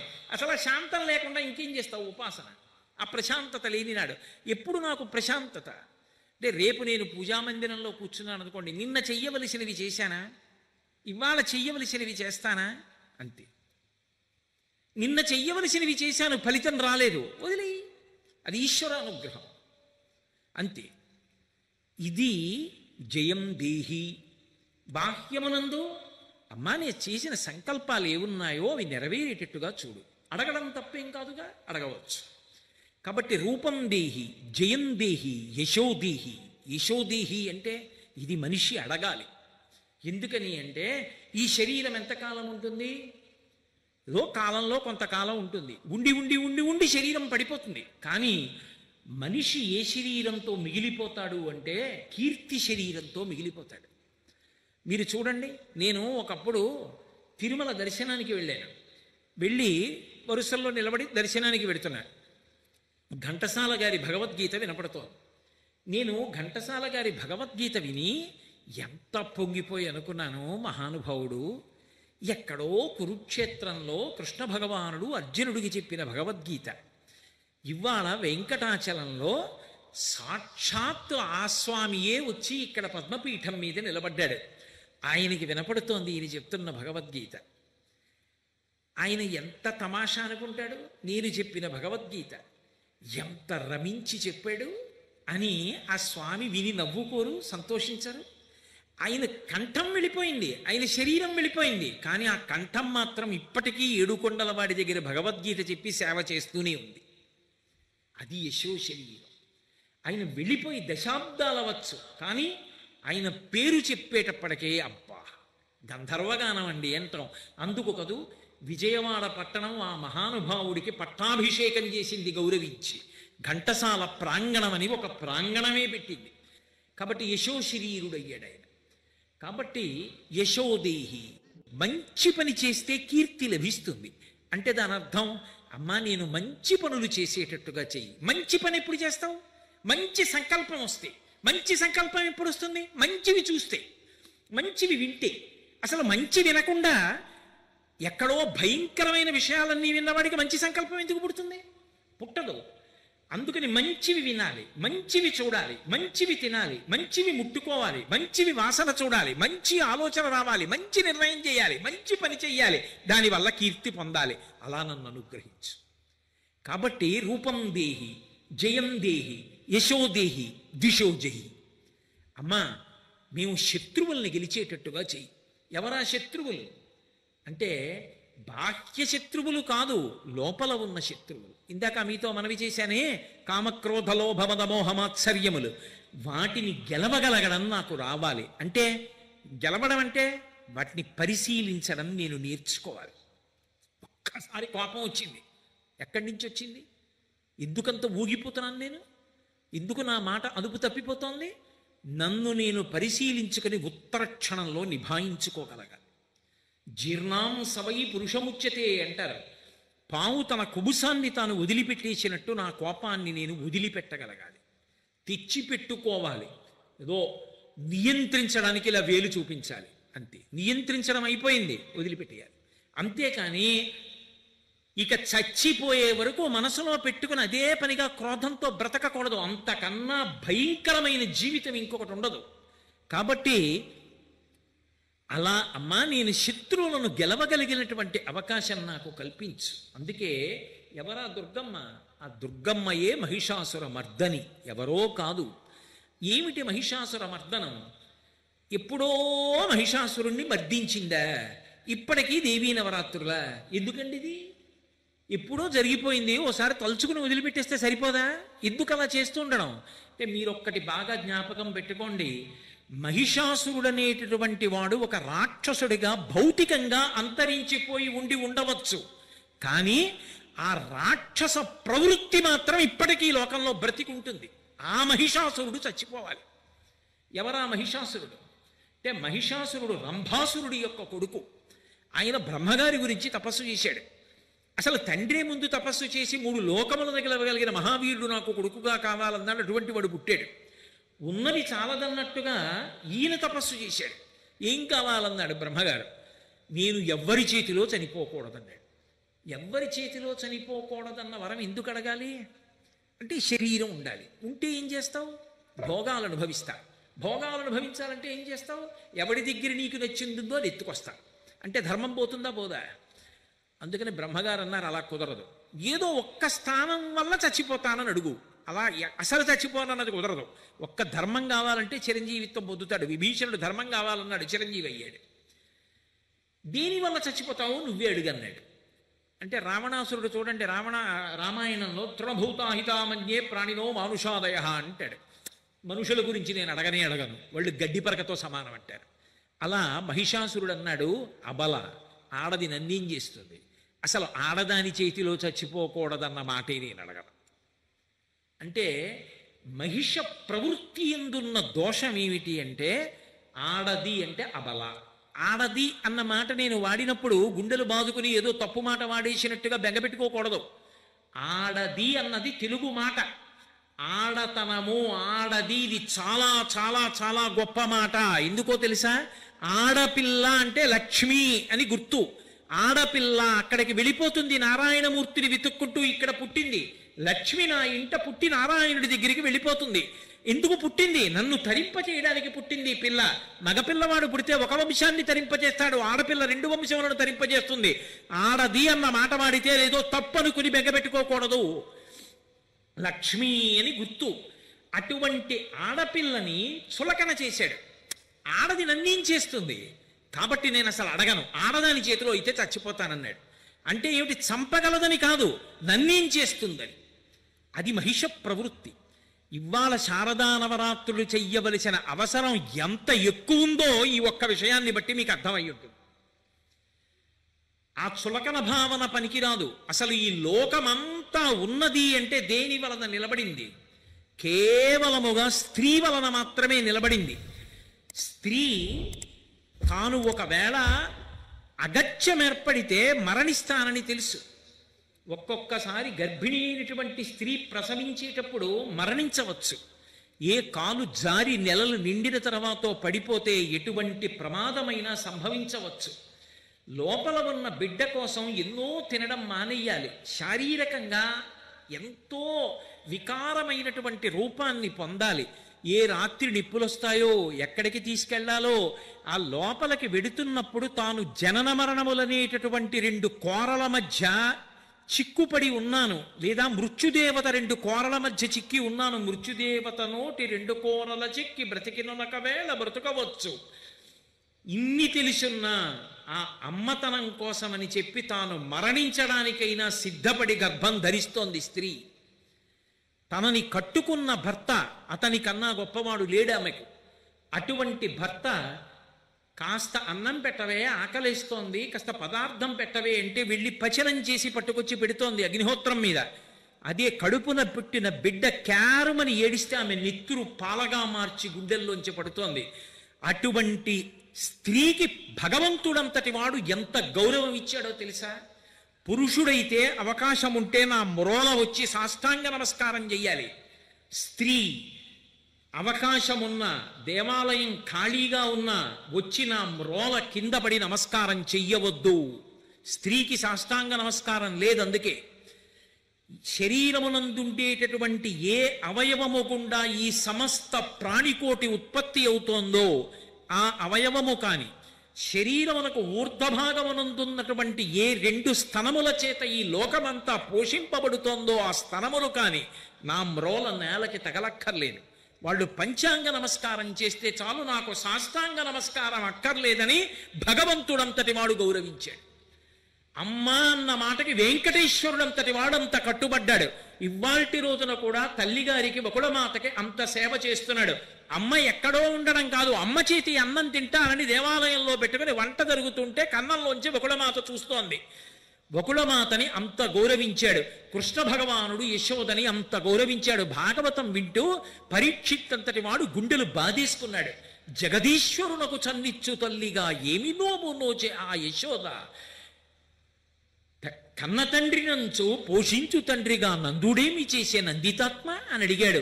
లోకములను రక్షించేటటువంటి పరమాత్మకి పాలిస్తానని ఇవ్వడానికి ఆ తల్లి యశోద ఏ పుణ్యం చేసిందని అడిగాడు. అమ్మా అన్న మాటకి భగవంతుడంతటి వాడు కట్టుబడిపోయాడు. పరిపూర్ణావతారమైన కృష్ణావతారం ఆఖరికి ఆ చల్ల చిలకగా మిగిలినటువంటి తాటి చేత నడుం చుట్టూ కట్టబడి 3 ముళ్ళు వేయించుకున్నాడు. మత్సలేని పరమాత్మ యొక్క నడుం ఒరిసిపోతే దామోదర అని పేరు సంపాదించుకున్నాడు. అమ్మ అన్న మాటకి భగవంతుడే అంత గౌరవాన్ని ఇచ్చాడు. ఇంకా తండ్రి రుణం తీరుతుంది, ఒక యాగం చేస్తే తల్లి రుణం తీరదు. అంత గొప్ప తల్లిగా ఉండగలిగినది ఎవరు అంటే ఒక్క స్త్రీమూర్తి. అక్క చెల్లెలుగా ఉండి అన్నదమ్ముడి యొక్క ప్రేమని నిరంతరం కోరుకునేది, అభ్యున్నతిని కోరుకునేది ఆడపిల్లయే. ఇంటికొచ్చి ఆడపిల్ల పసుపు కుంకాలు పుచ్చుకుని ఒక 70 రూపాయల చీర పెడితే మురిసిపోయి కట్టుకుని వెళ్ళిపోతుంది. ఆ ప్రేమ ఆడపిల్లదే. తన ధర్మపత్నిగా తను పుణ్యకార్యం చేయడానికి, యజ్ఞయాగాదులు చేయడానికి అధికారమును కల్పిస్తున్నది స్త్రీ. చిట్ట చివరికి లోకంలో ఎవరైనా దీర్ఘకాలం బ్రతికుండాలనుకుంటారు. తన బిడ్డడి కోసం ఒక మాట అమ్మంటుంది, నాన్న నీ చచ్చిపోయినా పర్వాలేదురా, నా ఆయుర్దాయం పోసుకు బ్రతుకు అనగలిగినది స్త్రీ ఒక్కతే. అమ్మ మాత్రమే అంటుంది. ఆయన చేతిలో నేను వెళ్ళిపోవాలంటుంది, కానీ ఆయన వెళ్ళిపోవాక నేను బ్రతకాలని ఏ స్త్రీ కోరుకోదు. ఇది అనగలిగినది స్త్రీ ఒక్కతే. స్త్రీ కన్నా గొప్ప శాంతి స్థానం పురుషుడికి లేదు.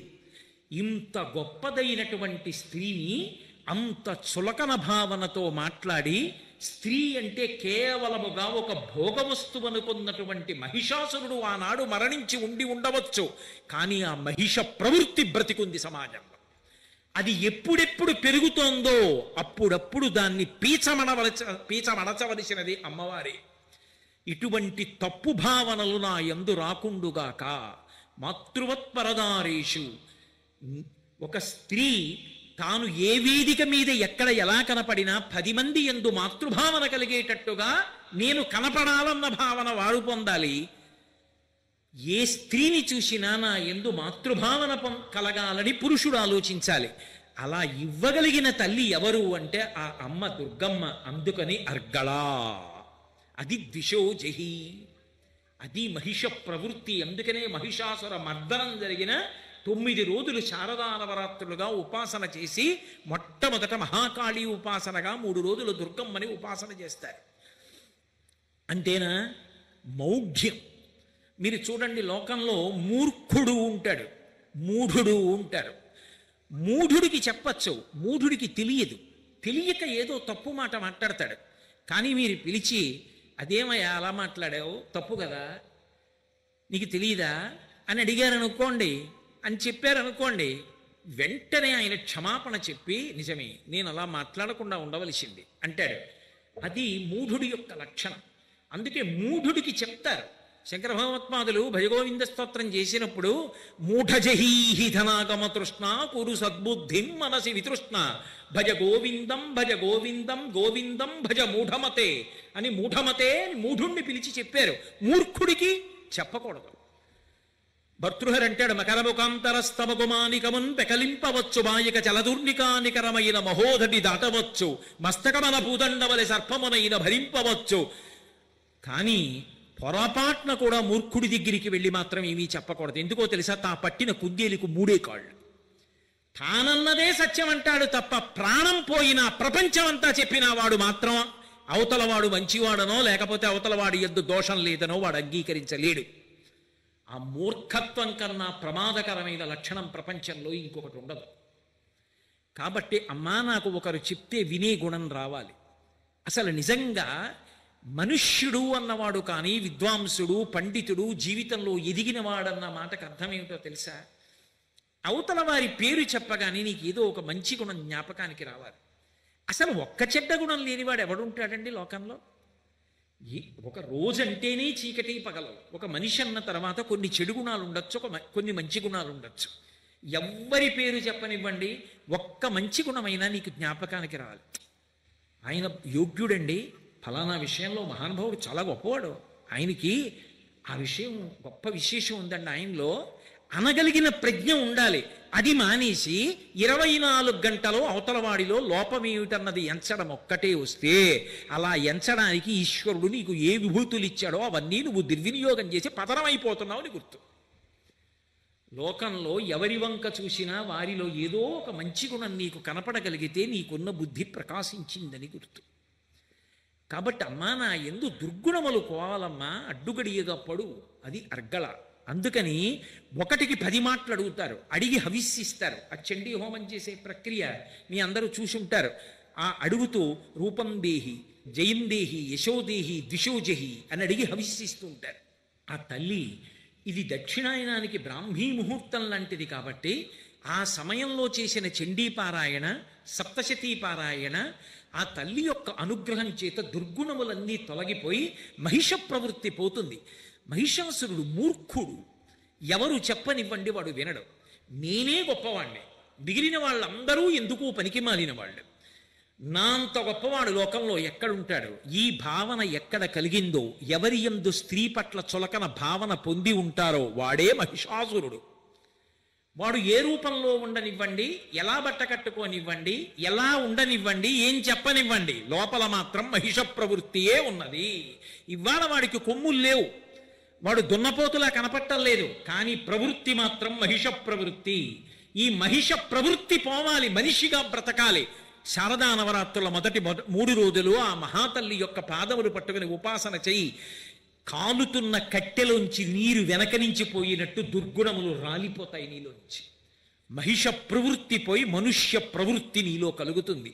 అందుకని మొదటి 3 రోజులు ఆ తల్లి యొక్క ఉపాసన చేస్తారు. ఇవాళ సమాజంలో ఎంత అవసరమో మీ అందరికీ తెలుసు, ఇక నేను అంతకన్నా స్పష్టంగా చెప్పక్కర్లేదు.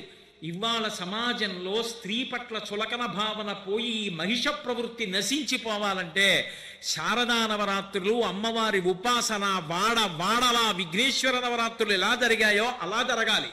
అన్ని చోట్ల దుర్గా సప్తశతి పారాయణ జరగాలి. అన్ని చోట్ల అమ్మవారి ఆరాధనలు జరగాలి. అమ్మవారికి వాహన సేవలు జరగాలి. అమ్మవారికి కుంకుమార్చనలు జరగాలి. అమ్మవారికి చండీ హోమం జరగాలి. అప్పుడే రాష్ట్రమంతా సుభిక్షమై ధార్మికమైన రీతిలో ప్రజలు ప్రవర్తించి రాష్ట్రానికి, దేశానికి మంచి పేరు వస్తుంది. అందుకే మొదటి 3 రోజులు మహాకాళీ స్వరూపాన్ని ఉపాసన చేస్తారు. 3 రోజులు దాటాక 4, 5, 6 రోజులలో మహాలక్ష్మీ స్వరూపాన్ని ఉపాసన చేస్తారు. మహాలక్ష్మీ స్వరూపం గరుడ వాహనం మీద వెడుతుంటుంది. ఆ తల్లి రక్తాంబరాం రక్తవర్ణాం అని ఎర్రటి బట్టలు కట్టుకుని ఎర్రటి రంగులో ఉంటుంది. ఎర్రటి పూల చేత, మారేడు దళాల చేత పూజింపబడుతుంది. అటువంటి తల్లి సుగుణములనిస్తూ మీరు చూడండి, దుర్గుణములు తొలగిపోయిన తరువాత సద్గుణములను అమ్మవారు కటాక్షిస్తుంది. ఎందుచేత అంటే మీరు ఒకటి గమనించండి, అసలు శరీరం బలహీనం పడిపోయి జ్వరంతో ఉన్నాడు ఒక వ్యక్తి. బలంగా అతను 100 మీటర్ల దూరం పరిగెత్తడానికి పాల్గొనడానికి బలానికి మందిస్తే వెళ్ళగలడా? పడిపోతాడు. ముందు జ్వరం తగ్గాలి. జ్వరం తగ్గిపోయిన తర్వాత శరీరం బలపడడానికి ఔషధం ఇవ్వాలి. అలా ముందు దుర్గుణములు పోవడానికి మొట్టమొదట మహాకాళీ ఉపాసన చెయ్యాలి. తర్వాత 3 రోజులు మహాలక్ష్మి ఉపాసన చేస్తారు.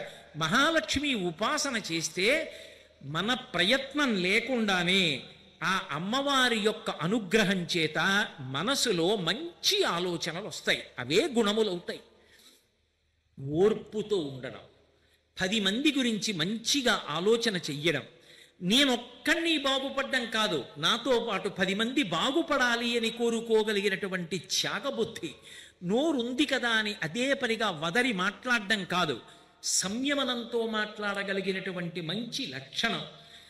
ఇవన్నీ దేని చేత వస్తాయి అంటే కేవలముగా ఆ తల్లి యొక్క అనుగ్రహముగా సుగుణములు ప్రకాశిస్తాయి. అందుకే మిగిలిన 3 రోజులు మహాలక్ష్మి ఉపాసన చేస్తారు. ఆ తర్వాత 3 రోజులు 7, 8, 9 రోజుల్లో సరస్వతి ఉపాసన చేస్తారు. మహాసరస్వతి ఉపాసన. అందుకే వాటికి సరస్వతి పూజ, శారదా నవరాత్రులు అని పేరు. మహాసరస్వతి స్వరూపం ఏం చేస్తుంది? వివేకాన్ని ఇస్తుంది. సరస్వతీ పూజలు అని చేస్తారు. ఆ సరస్వతీ పూజ అనేటటువంటి మాటని చాలా చాలా జాగ్రత్తగా అర్థం చేసుకోవాలి.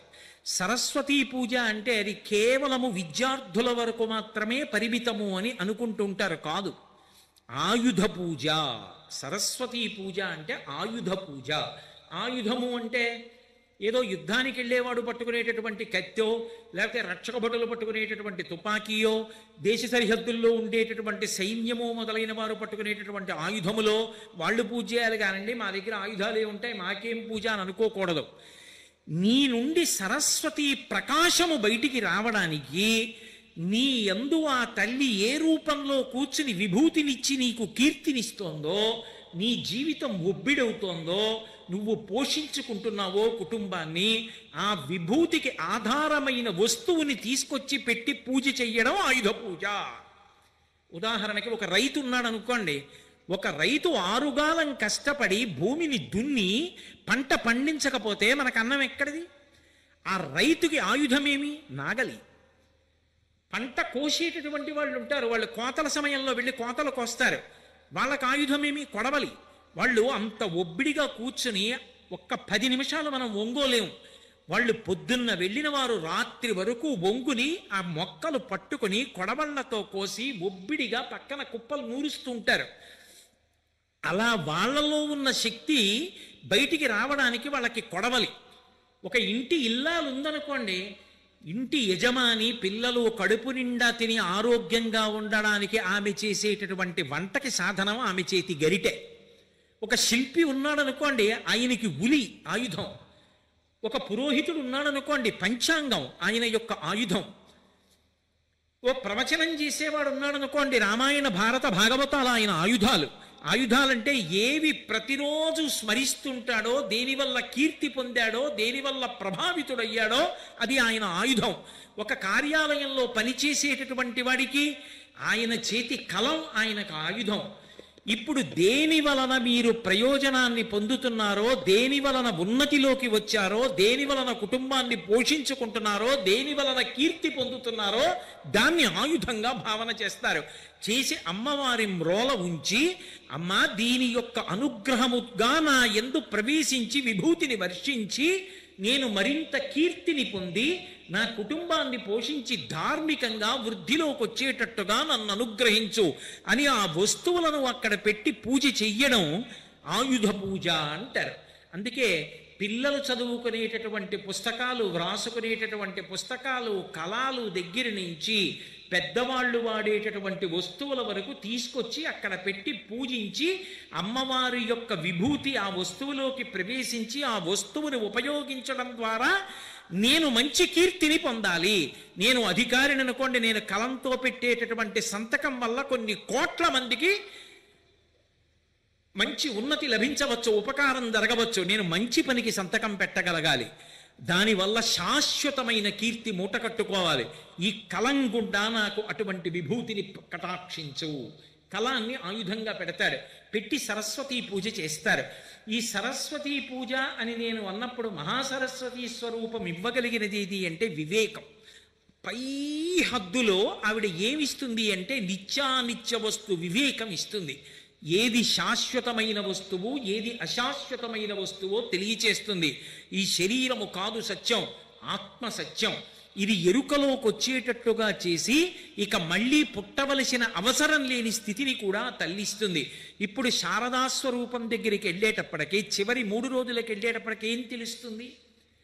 యథార్థానికి నేను ముందు 3 రోజులలో చెప్పిన మహాకాళి, తర్వాత 3 రోజులలో చెప్పిన మహాలక్ష్మి, ఈ చివరి 3 రోజులలో చెప్పిన మహాసరస్వతి వేరు కాదు, ఒక్కటే. ఆ ఒక్క రూపమే మొదటి 3 రోజులలో దుర్గుణాన్ని తీసింది. ఆ తల్లే తర్వాత ఉత్తమ గుణాలు ఇచ్చింది. ఆ తల్లే తర్వాత వివేకం ఇచ్చింది. ఆ ఒక్క వైద్యుడే నేను జ్వరంతో వెళ్ళినప్పుడు ముందు జ్వరం పోవడానికి మందిచ్చాడు. ఆ వైద్యుడే తర్వాత నేను బాగా బలం పుంజుకోవడానికి మందిచ్చాడు. ఆ వైద్యుడే నా మనసు నిలబడకపోతే ఎలా నిలబెట్టాలో నాకు బాగా మంచి మాటలు చెప్పి నేను చదువుకుని ఉన్నతిలోకి రావడానికి కారణమయ్యాడు. ఒక్క వైద్యుడే 3 పనులు చేసినట్టు ఆ ఒక్క అమ్మవారే 3 రూపాలు పొందిందన్న జ్ఞానం కలుగుతుంది. అప్పుడు అభేదం, అప్పుడు భేదం ఉండదు. ఇంకా భేద బుద్ధి నశించిపోతుంది. లేకపోతే ఒకటిలోకి ఎలా పెడతారు? అసలు ఇక అది జ్ఞానం ఎలా అవుతుంది? సరస్వతీ కటాక్షం ఎలా అవుతుంది? అందుకే ఇప్పటికీ మన వాళ్ళు అన్ని చోట్ల ఒక కీర్తన పాడుతుంటారు. ఆ కీర్తనలో సరస్వతీదేవిని పిలుస్తున్నారా, లక్ష్మీదేవిని పిలుస్తున్నారా, లేకపోతే అసలు పార్వతీదేవిని పిలుస్తున్నారా అనేటటువంటిది చెప్పడం మొట్టమొదట కొంచెం కష్టమా అన్నట్టుగా ఉంటుంది ఆ కీర్తన. మీరు చూడండి, వరవీణా మృదుపాణి వనరుహలోచను రాణి సురుచిర బంబర వేణి సురనుత కళ్యాణి, అలాగే నిరుపమ శుభగుణ లోల నిరత దయాప్రద శీల వరదాప్రియ రంగనాయకి వాంఛిత ఫలదాయకి. అటువంటి తల్లి సరసిజాసన జనని జయ జయ జయ జయ జయ 5 మాటలు చెప్పి మళ్ళీ మొదటి పల్లవి పాడతారు. అక్కడికి వచ్చేటప్పటికి వరవీణా మృదుపాణి అంటారు. మీరు ఆ కీర్తన జాగ్రత్తగా పరిశీలించండి, అది ఎవరి మీద చెప్పారు? వరవీణా మృదుపాణి, మృదువైన చేతులతో ఆమె వీణ పట్టుకుంది. వరవీణ మృదుపాణి వనరుహలోచను రాణి, తామర పువ్వుల వంటి కందులు కలిగిన వాడికి భార్య.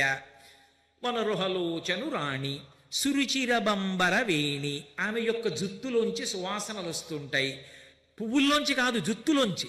ధునోతుద్భంతం నస్తురితలితిందీవరవనం ఘనస్నిగ్ధశ్లక్షణం చికురనికరంబం తవ శివే యదీయం సౌరభ్యం సహజముపలబ్ధం సువనసో వసంతస్మిన్ మన్యే వలమధన వాటి విటపినాం అంటారు శంకర భగవత్పాదులు.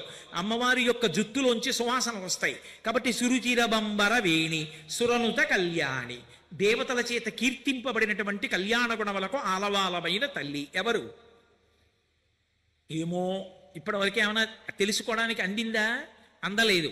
సురనుత కళ్యాణి, నిరుపమ శుభగుణలోల, పోల్చడానికి వీలు లేనంత మంచి శుభప్రదమైనటువంటి గుణములను ఇవ్వగలిగిన తల్లి, గుణముల యందు క్రీడించేటటువంటి తల్లి. నిరుపమ శుభగుణలోల, నిరత దయాప్రదశీల, నిరత ఎప్పుడు దయని వర్షించేటటువంటి తల్లి, నిరత దయాప్రదశీల.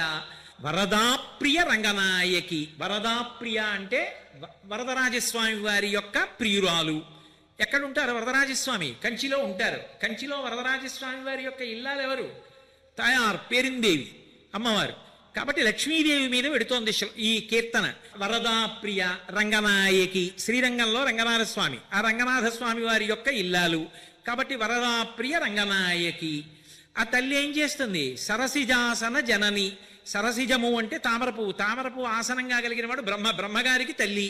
ఎందుకంటే విష్ణుమూర్తి యొక్క నాభకిమలంలోంచి బ్రహ్మగారు పుట్టారు కాబట్టి విష్ణుమూర్తి యొక్క ఇల్లాలైనటువంటి లక్ష్మీదేవి బ్రహ్మగారికి తల్లి కాబట్టి లక్ష్మీదేవి. సరిపోయింది. జయ జయ జయ జయ జయ. జయ అన్న మాటకు అర్థం లక్ష్మీదేవి యొక్క కటాక్షం. కాబట్టి ఈ కీర్తనలో ఎవరిని ప్రార్థన చేస్తున్నారు? నిజానికి లక్ష్మీదేవిని ప్రార్థన చేస్తున్నారు అనాలి నేను. కానీ మొట్టమొదటి మాట వరవీణ మృదుపాణి, వీణ పట్టుకున్న మృదువైన చేతులున్నది. వీణ పట్టుకుని లక్ష్మీదేవి ఉన్నది అని ఎక్కడుంది శాస్త్రంలో? అంటే ఇప్పటికీ మీరు విశాఖపట్నం వెడితే విశాఖపట్నంలో అన్నంరాజు వారు నిర్మించినటువంటి దేవాలయం ఒకటి ఉంది. అందులో శ్రీ మహావిష్ణువు ఇంకా శయనానికి వెడుతుంటే అమ్మవారు చేత్తో వీణ నిలువుగా పట్టుకుని వాయిస్తూ ఉంటుంది. అందుకని లక్ష్మీదేవి కూడా వీణ పట్టుకుంటుంది. కాబట్టి ఈ కీర్తన ఎవరి పరం? లక్ష్మీదేవి పరంగా చెప్పినటువంటి కీర్తన. కానీ అది లక్ష్మీదేవి పరంగా చెప్పిన కీర్తన కాదు, సరస్వతీదేవి పరంగా చెప్పిన కీర్తన. ఎందుకో తెలుసా? వరవీణ మృదుపాణి. వీణ పట్టుకునేది సరస్వతీదేవి, అందరికీ తెలుసు. సరసిహ ఏదో వరవీణ మృదుపాణి వనరుహలోచను రాణి. బ్రహ్మగారి కళ్ళు తామర పువ్వుల్లో ఉంటాయి కాబట్టి తామర పువ్వుల వంటి కళ్ళున్న బ్రహ్మగారి యొక్క ఇల్లాలు. వనరుహలోచను రాణి. సురుచిరబంబర వేణి. సరస్వతీదేవి యొక్క జుత్తులోంచి కూడా సువాసనలు వస్తాయి అమ్మవారు కాబట్టి సురుచిరబంబర వేణి. సురనుత కళ్యాణి. దేవతలు పొగిడేటటువంటి సుగుణములకు ఆలవాలమైనది. నిరుపమ శుభ గుణలోల. సరస్వతీదేవి యొక్క శుభప్రదమైన గుణముల గురించి వర్ణించగలిగిన వాడెవరు? అన్ని గుణములు కలిగినటువంటి తల్లి. నిరత దయాప్రదశీల, అపారమైనటువంటి దయ కలిగినటువంటి తల్లి. వరదాప్రియ. ఇందాక ఏమన్నాను? వరదరాజస్వామి వారి యొక్క ప్రియురాలన్నాను. మరి ఇప్పుడు ఎలా? వరదాప్రియ అంటే వరదా ప్రియ, వరములను దా ఇవ్వడంలో చాలా ఇష్టమైన తల్లి. సరస్వతీదేవికి వరాలు ఇవ్వడం అంటే చాలా ఇష్టం. కాళిదాసు గారికి కవిత్వం ఇచ్చేలా వెంటనే బీజాక్షరాలు రాసి, కాబట్టి ఆ తల్లి వరదా ప్రియ, వరములను ఇవ్వడంలో అత్యంత ప్రేమ కలిగినటువంటి తల్లి. అసలు వరాలు ఇవ్వడం ఆవిడికి ప్రియమైన విశేషం. అందుకని వరదా ప్రియ. రంగనాయకి. రంగనాయకి అంటే రంగనాథస్వామి ఇల్లాలని కాదు, రంగస్థలానికి నాయకి. మీ అందరూ కింద కూర్చుని ఇంత పెద్ద రంగస్థలం వేసి నన్ను తీసుకొచ్చి ఇక్కడ ఎందుకు కూర్చోబెట్టారు అంటే, నేనేదో శారదా నవరాత్రుల గురించి 4 మాటలు చెప్తానని నన్ను తీసుకొచ్చి ఇక్కడ కూర్చోబెట్టారు. సరస్వతీదేవి పలకకపోతే నాకు ఇక్కడ రంగస్థలం మీద కూర్చునే అధికారం ఎక్కడుంది? అందుకని రంగస్థలం మీద కూర్చోవడానికి అధికారమును కటాక్షించేటటువంటి ఓ సరస్వతీదేవి నువ్వు రంగనాయకి. వరదాప్రియ రంగనాయకి. సరసిజాసన జనని. ఇందాక అయితే తామర పువ్వులో కూర్చునే బ్రహ్మగారికి ఇల్లాలన్నాను. సరసిజాసన ఇప్పుడు విడదీయండి. తామర పువ్వులో కూర్చునేది జనని, లోకములకు తల్లి. జయ జయ జయ జయ జయ. 5 మాటలు జయ. జయ శబ్దం సరస్వతీదేవికి కూడా అన్వయం. కాబట్టి ఇప్పుడు అది సరస్వతీదేవా లక్ష్మీదేవా? మళ్ళీ ఇదే కీర్తనని నేను కదలికలుగా అన్వయం చేశాను అనుకోండి, పార్వతీదేవి. అప్పుడు అసలు ఈ కీర్తన సరస్వతీదేవి మీద, లక్ష్మీదేవా, పార్వతీదేవి మీద? ముగ్గురి మీద. అసలు నిజానికి ముగ్గురు కాదు, ముగ్గురుగా కనబడే ఒక్కరి మీద. ఆ అమ్మవారి దగ్గరికి, ఆ దుర్గమ్మ దగ్గరికి వెళ్ళి చదువడిగావా? తెల్ల బట్ట కట్టుకుని చదివిస్తుంది. ఆ అమ్మని డబ్బడిగావా? పచ్చ బట్ట కట్టుకుని డబ్బిస్తుంది. ఆ అమ్మని శక్తి అడిగావా? ఎర్రటి బట్ట కట్టుకుని శక్తి ఇస్తుంది. ఆ అమ్మవారి తప్ప రూపం మారిపోలేదు. నువ్వు ముందు 3 రోజులు మహాకాళి అన్నావు, తర్వాత మహాలక్ష్మి అన్నావు, తర్వాత మహాసరస్వతి అన్నావు. సరస్వతి అనుగ్రహం కలిగాక నీకు అర్థమైంది 3 కాదు, ఉన్నది ఒక్కటే. అందుకే శంకరాచార్యులు వారు కనకదార స్తోత్రం చివరిలో గిర్దేవతేతి గరుడధ్వజ సుందరీతి శాకంభరీతి చచేకర వల్లభేతి సృష్టి స్థితి ప్రళయకేలుచ సంస్థితాయై తస్మై నమస్త్రిభువనైక గురోస్తరుణ్యై అంటారు. ఆ తల్లే లక్ష్మి, ఆ తల్లే సరస్వతి, ఆ తల్లే పార్వతి, ఆ తల్లే మన యొక్క బాధ చూడలేక ఒకప్పుడు శాకంభరిగా వర్షం కురిపిస్తే ఎప్పటికి పంట పండుతుంది రాని ఆవిడే కాయగూరలో పళ్ళు అన్ని పట్టుకొచ్చి ఇచ్చేసింది దయతో. శాకంభరీతి ఇన్ని ఆ తల్లే ఒక్కతే. తెల్లవారి లేస్తే లక్ష్మీదేవి దగ్గరికి వెళ్ళి అంటల్లా నవదుర్గాం మహాకాళీం బ్రహ్మ విష్ణు శివాత్మికాం అంటల్లా. కాబట్టి ఉన్నదా ఒక్క తల్లే ఇన్ని రూపాలు ధరించిన చేత పూజ పొంది నన్ను అనుగ్రహించిందన్న జ్ఞానము కలిగింది. ఉన్నదొక్క వస్తువే. ఇది శారదా నవరాత్రులలో చివర సరస్వతి కటాక్షం కలిగింది అంటారు. ఒక్కసారి కానీ అమ్మవారి పాదములను ఆ కోణంలో ఆ భక్తితో పట్టుకున్నాడు అనుకోండి, అలా పట్టుకున్నటువంటి వాడికి అమ్మవారి అనుగ్రహము కలగకపోవడం అనేటటువంటి మాట ఉండదు. పొంగి తీరుతాడు. ఎందుకో తెలుసా? అమ్మవారి అనుగ్రహం కడగడానికి జింతోస్తవ పద పూజన సంతోష తరంగితస్య కామాక్షి యది భవతి పునః సింధోరంభస్సు భ్రమీతి శిలా అంటారు మూకశంకరులు పంచశతిలో. సముద్రంలో ఒక బండరాయి పడేస్తే అది తేలుతుంది అంటే ఎంత అబద్ధమో. అమ్మవారిని సంతోషంతో 9 రోజులు పూజ చేసిన వాడు మళ్ళీ పుడతాడనడం కూడా అంతే నిజం. సముద్రంలో పడేసిన బండరాయి పైకి తేలుతుందా? మునిగిపోతుంది. అమ్మవారిని ఈ 9 రోజులు ఉపాసన చేసిన వాడు అమ్మవారి అనుగ్రహాన్ని పొందుతాడు. ఆమెయే సరస్వతి, ఆమెయే లక్ష్మి, ఆమెయే పార్వతి. ఇన్ని రూపాలుగా ఉండి అనుగ్రహించేటటువంటి ఒకే తత్వం ఆవిడే. ఎలా అవుతుంది అని మీరు అనుకుంటారా? ఒక్క జిల్లా కలెక్టర్ గారే, ఆయనే magistrate, district collector and magistrate అంటున్నావా? అంటలేదా? అవసరమైతే ఆయనే న్యాయాధికారి, ఆయనే కలెక్టర్, ఆయనే రెవెన్యూకి అంతటికీ అధిపతి, ఆయనే ఎక్కడో దోషం జరిగింది అనుకుంటే ఇంకో కార్యాలయానికి వెళ్ళి దానికి సంబంధించినటువంటి పత్రాలన్నిటినీ కూడా తీసుకోవడానికి ఆయనకి అధికారం ఉంది.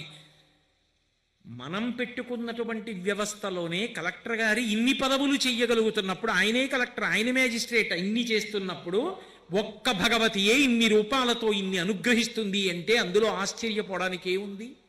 ఆవిడే కామాక్షి, ఆవిడే మీనాక్షి, ఆమెయే విశాలాక్షి, ఆమెయే కనకదుర్గ, ఆమెయే జోగులాంబ, ఆమెయే ఆ జంబుకేశ్వరంలో ఉన్నటువంటి అఖిలాండేశ్వరి, ఆ తల్లియే చిదంబరంలో ఉన్నటువంటి శివకామ సుందరి.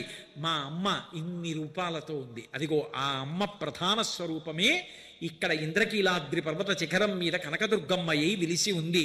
ఎంత భాగ్యవంతులు మీరు! దుర్గా అన్న నామాన్ని స్మరించినా, దుర్గా అన్న పేరు పలికినా చాలు అంటాయి శాస్త్రాలు. అటువంటిది దుర్గమ్మ ఛత్రఛాయలలో కొండమించి తల్లి చూస్తుండగా ఇక్కడ నివసించగలుగుతున్నారు. మీది కాదు భాగ్య విశేషం. అందుకే ఆ తల్లి ఎంత శక్తివంతురాలు అంటే, పరిపాలన అంతా నాకను సన్నల్లోనే జరగాలని మహారాజ్ఞి రాజధానినే ఇక్కడికి తెచ్చేసుకుంటోందే.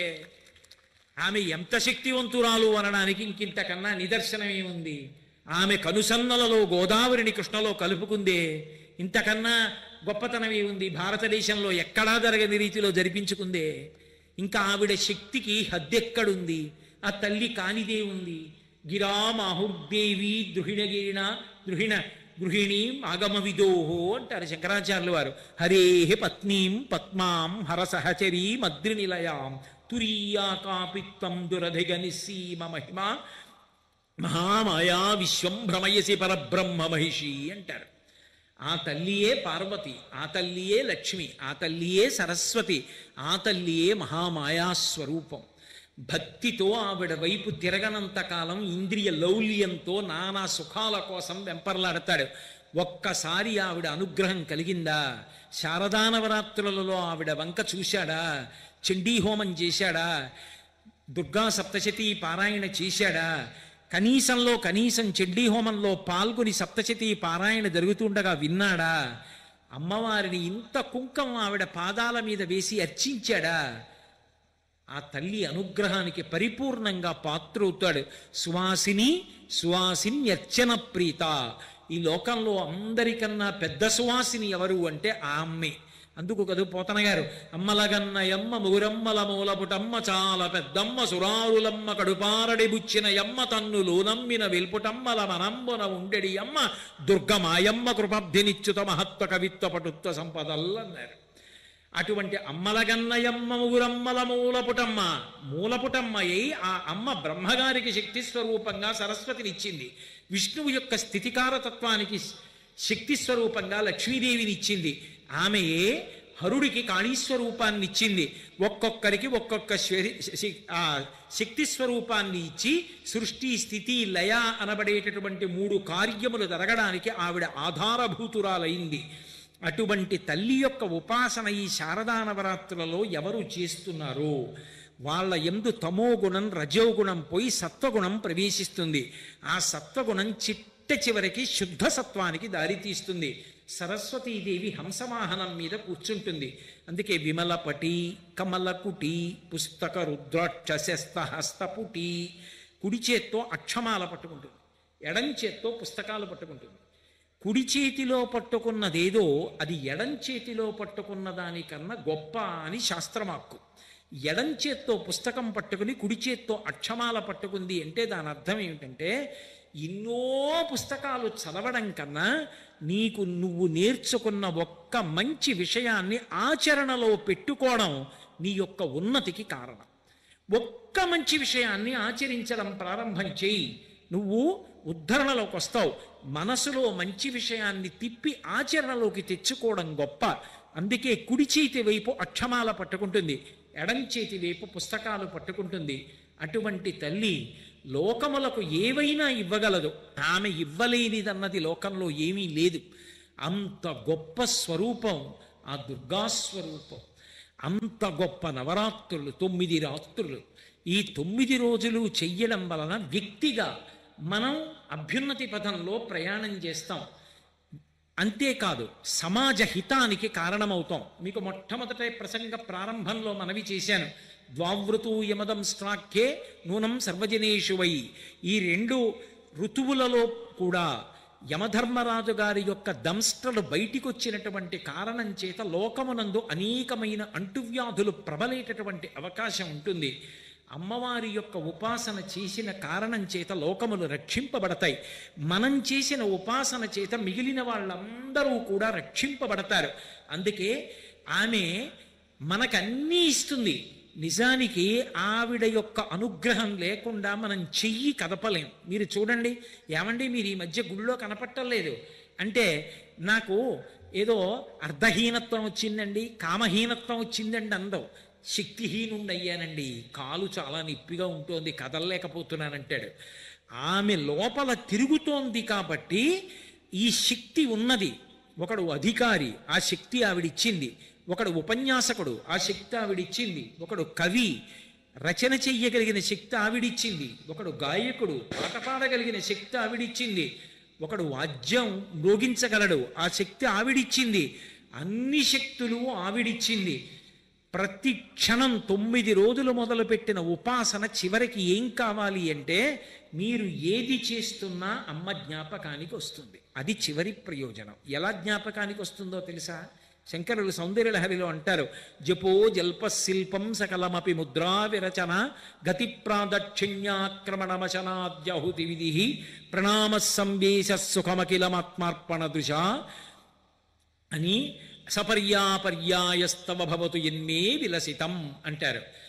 నేను మాట్లాడుతున్నాను అనుకోండి, పూజామందిరంలో ఉండాల్సిన అవసరం ఉండదు. ఉపన్యాసం చెప్తున్నప్పుడు అమ్మా నీ అనుగ్రహం కదా, ఎప్పుడో చదువుకున్న విషయాలు జ్ఞాపకానికి వచ్చాయి. జ్ఞాపకానికి వచ్చిన విషయాలు ఒక క్రమంలోకి వచ్చాయి. క్రమంలోకి వచ్చిన విషయాలు మాట్లాడడానికి వీలుగా ఎక్కడో నా మూలాధార చక్రం దగ్గర ఉన్న వాయువు పైకి లేచి నోటి దగ్గరికి వస్తే నా భావానికి అనుగుణంగా నాలుక కదిలి వాయువుని నొక్కితే సొట్టలబడి అక్షరములు పదములై వాక్యములై పైకొచ్చి ఈయన అమ్మవారి గురించి చెప్పాడన్న కీర్తినిచ్చావు. అమ్మా మాట్లాడించిన దానివి నువ్వు. ఈ శక్తి ఆవిడిచ్చింది అన్నప్పుడు ఆ శక్తిని దుర్వినియోగం చేసి అవతల వాళ్ళు బాధపడే మాట మీరు మాట్లాడగలరా? మాట్లాడలేరు. అదే అమ్మవారి యొక్క పూజ. అమ్మా నీ అనుగ్రహంతో కదులుతున్న ఈ చెయ్యి ఇలా అనడానికి పనికి రావాలి తప్ప, నేనున్నాను బెంగ పెట్టుకోకండి అనడానికి పనికి రావాలి తప్ప, ఇలా చూపించి వైపెట్టడానికి పనికి రాకుండుగాక. ఇప్పుడు నా కదలికలన్నీ పూజ అయ్యి, నేను ఏది తింటున్నా అమ్మా లోపల ఉండి జీర్ణం చేస్తున్న దానివి నువ్వు, జీర్ణశక్తివై ఉండకపోతే, లోపల పదార్థం అయిపోయినప్పుడు నువ్వు చెప్పకపోతే, యాదేవీ సర్వభూతేషు క్షుధారూపేణ సంస్థిత నమస్తస్యై నమస్తస్యై నమస్తస్యై నమో నమః, యాదేవీ సర్వభూతేషు శక్తిరూపేణ సంస్థిత నమస్తస్యై నమస్తస్యై నమస్తస్యై నమో నమః. తినడానికి పదార్థం ఇచ్చిన దానివి నువ్వు, తినడానికి పళ్ళు పెట్టిన దానివి నువ్వు, నవలడానికి శక్తి నువ్వు, తిన్నది నువ్వు, తిన్నదాన్ని జీర్ణం చేసినది నువ్వు, శక్తిగా మార్చిన దానివి నువ్వు, మాట్లాడించిన దానివి నువ్వు, కీర్తినిచ్చిన దానివి నువ్వు అన్నప్పుడు ఏది తిన్నా అది అమ్మవారికి నేను హవిస్సుగా ఇస్తున్నానన్న భావనతో తిన్నవాడు తిన్నది యజ్ఞం చేసి పూజ చేస్తున్నాడు. ఆఖరికి నిద్రపోతూ ఉంటే, అమ్మా నిద్ర కొనుక్కుంటే వచ్చేదా, నేను పడుకునేటప్పటికి నిద్రపుచ్చిన ఇంద్రియములకన్నిటికీ శక్తినిస్తున్నావు అమ్మా, నేను నీకు కృతజ్ఞుడను. నిద్ర లేస్తూనే అమ్మా రాత్రి నాకు నిద్రనిచ్చి నా ఇంద్రియములకు శక్తినిచ్చావు, కృతజ్ఞుడను. ఇప్పుడు పూజామందిరం అవసరమేముంది? నేను ఎక్కడికి తిరుగుతున్నా అమ్మా నువ్వు ఈ కాళ్ళకి శక్తినిచ్చావు కాబట్టి వెళ్ళగలుగుతున్నాను. నేను నా కదలికలన్నిటిలో అమ్మవారిని అనుసంధానం చేసుకుంటున్నప్పుడు అదంతా నేను భగవతికి చేస్తున్న పూజే. ప్రణామ సంవేశ సుఖమఖిలం ఆత్మార్పణ దృశ సపర్యాపర్యాయస్తవ భవతు ఎన్మే విలసితం. ఇప్పుడు నేను చేస్తున్న ప్రతి పని ఆ తల్లి పూజయే. ఇప్పుడు ఆవిడిచ్చిన శక్తిని నేను దుర్వినియోగం చేస్తానా? చెయ్యను. భయము భక్తి రెండూ ఒక్కరి యందే ప్రవేశిస్తాయి. ఇప్పుడు ఏమైంది? శారదా నవరాత్రులలో మొదలుపెట్టిన పూజ ఆఖరి ఊపిరి వరకు ప్రతిక్షణం ఆవిడ పూజగా మారిపోయి, ప్రతిక్షణం నేను పూజామందిరంలో ఉండక్కర్లేదు, నేను ఎక్కడ ఉన్నా నా పూజ వెళ్ళి నడిచిపోతూనే ఉంటుంది. అంటే నా ఉద్దేశం ఆ స్థితికి ఎదిగిన మహాత్ములను గురించి చెప్తున్నది. అలా అమ్మా నేను అయ్యేటట్టుగా నా భావములను నియంత్రించి నన్ను కాపాడి అనుగ్రహించు అని అడగడం, ఆ శారదానుగ్రహాన్ని పొందడమే శారదా నవరాత్రులు. ఒక రోజు మొత్తానికి తెల్లవారుజాము ఒక్కసారి వస్తుంది, అప్పుడు నిద్రపోయి తర్వాత బాధపడితే సుఖం లేదు. ఒక సంవత్సరం మొత్తానికి దక్షిణాయనం ఒకసారి వస్తుంది, దక్షిణాయనం మొత్తానికి శారదా నవరాత్రులు ఆశ్వీజమాస ప్రారంభంలో 9 రోజులే వస్తాయి. ఈ 9 రోజులు సద్వినియోగం చేసుకున్నవాడు పరమేశ్వరుడిచ్చిన జీవితాన్ని సద్వినియోగం చేసుకున్నట్టు. వదిలిపెట్టుకున్నవాడు ఒక పరమాద్భుతమైన అవకాశాన్ని పోగొట్టుకున్నవాడు. కాబట్టి మనమెవ్వరం అలా పోగొట్టుకునే వాళ్ళం కాదు. ఆ భగవతి యొక్క అనుగ్రహంతో, ఆ కనకదుర్గమ్మ యొక్క అనుగ్రహ విశేషం చేత చక్కగా మనందరం భక్తి శ్రద్ధలతో శాస్త్రమునందు గురువాక్యమునందు విశ్వాసముంచి శారదా నవరాత్రులను అనుష్ఠించి ఆ భగవతి యొక్క నిర్హేతుక కృపాకటాక్షణములకు పాత్రులమై అటువంటి అనుగ్రహాన్ని మనకి వర్షించాలని మీ పనుపున నా పనుపున నేను ఆ కనకదుర్గమ్మ తల్లి యొక్క పాదార విందములకు సాంజలి బంధకంగా ప్రణమిల్లి నమస్కరిస్తూ మంగళాశాసనపరై మదాచార్య పురోగమై సర్వైశ్చ పూర్వైరాచార్యై సత్కృతాయాస్తు మంగళం. మంగళం కోసలేంద్రాయ మహనీయ గుణాత్మనే చక్రవర్తి తనూజాయ సర్వభౌమాయ మంగళం. ఉమాకాంతాయ కాంతాయ కామితార్థప్రదాయినే శ్రీగిరీశాయ దేవాయ మలినాథాయ మంగళం. సర్వం శ్రీ ఉమామహేశ్వర పరబ్రహ్మార్పణమస్తు. స్వస్తి.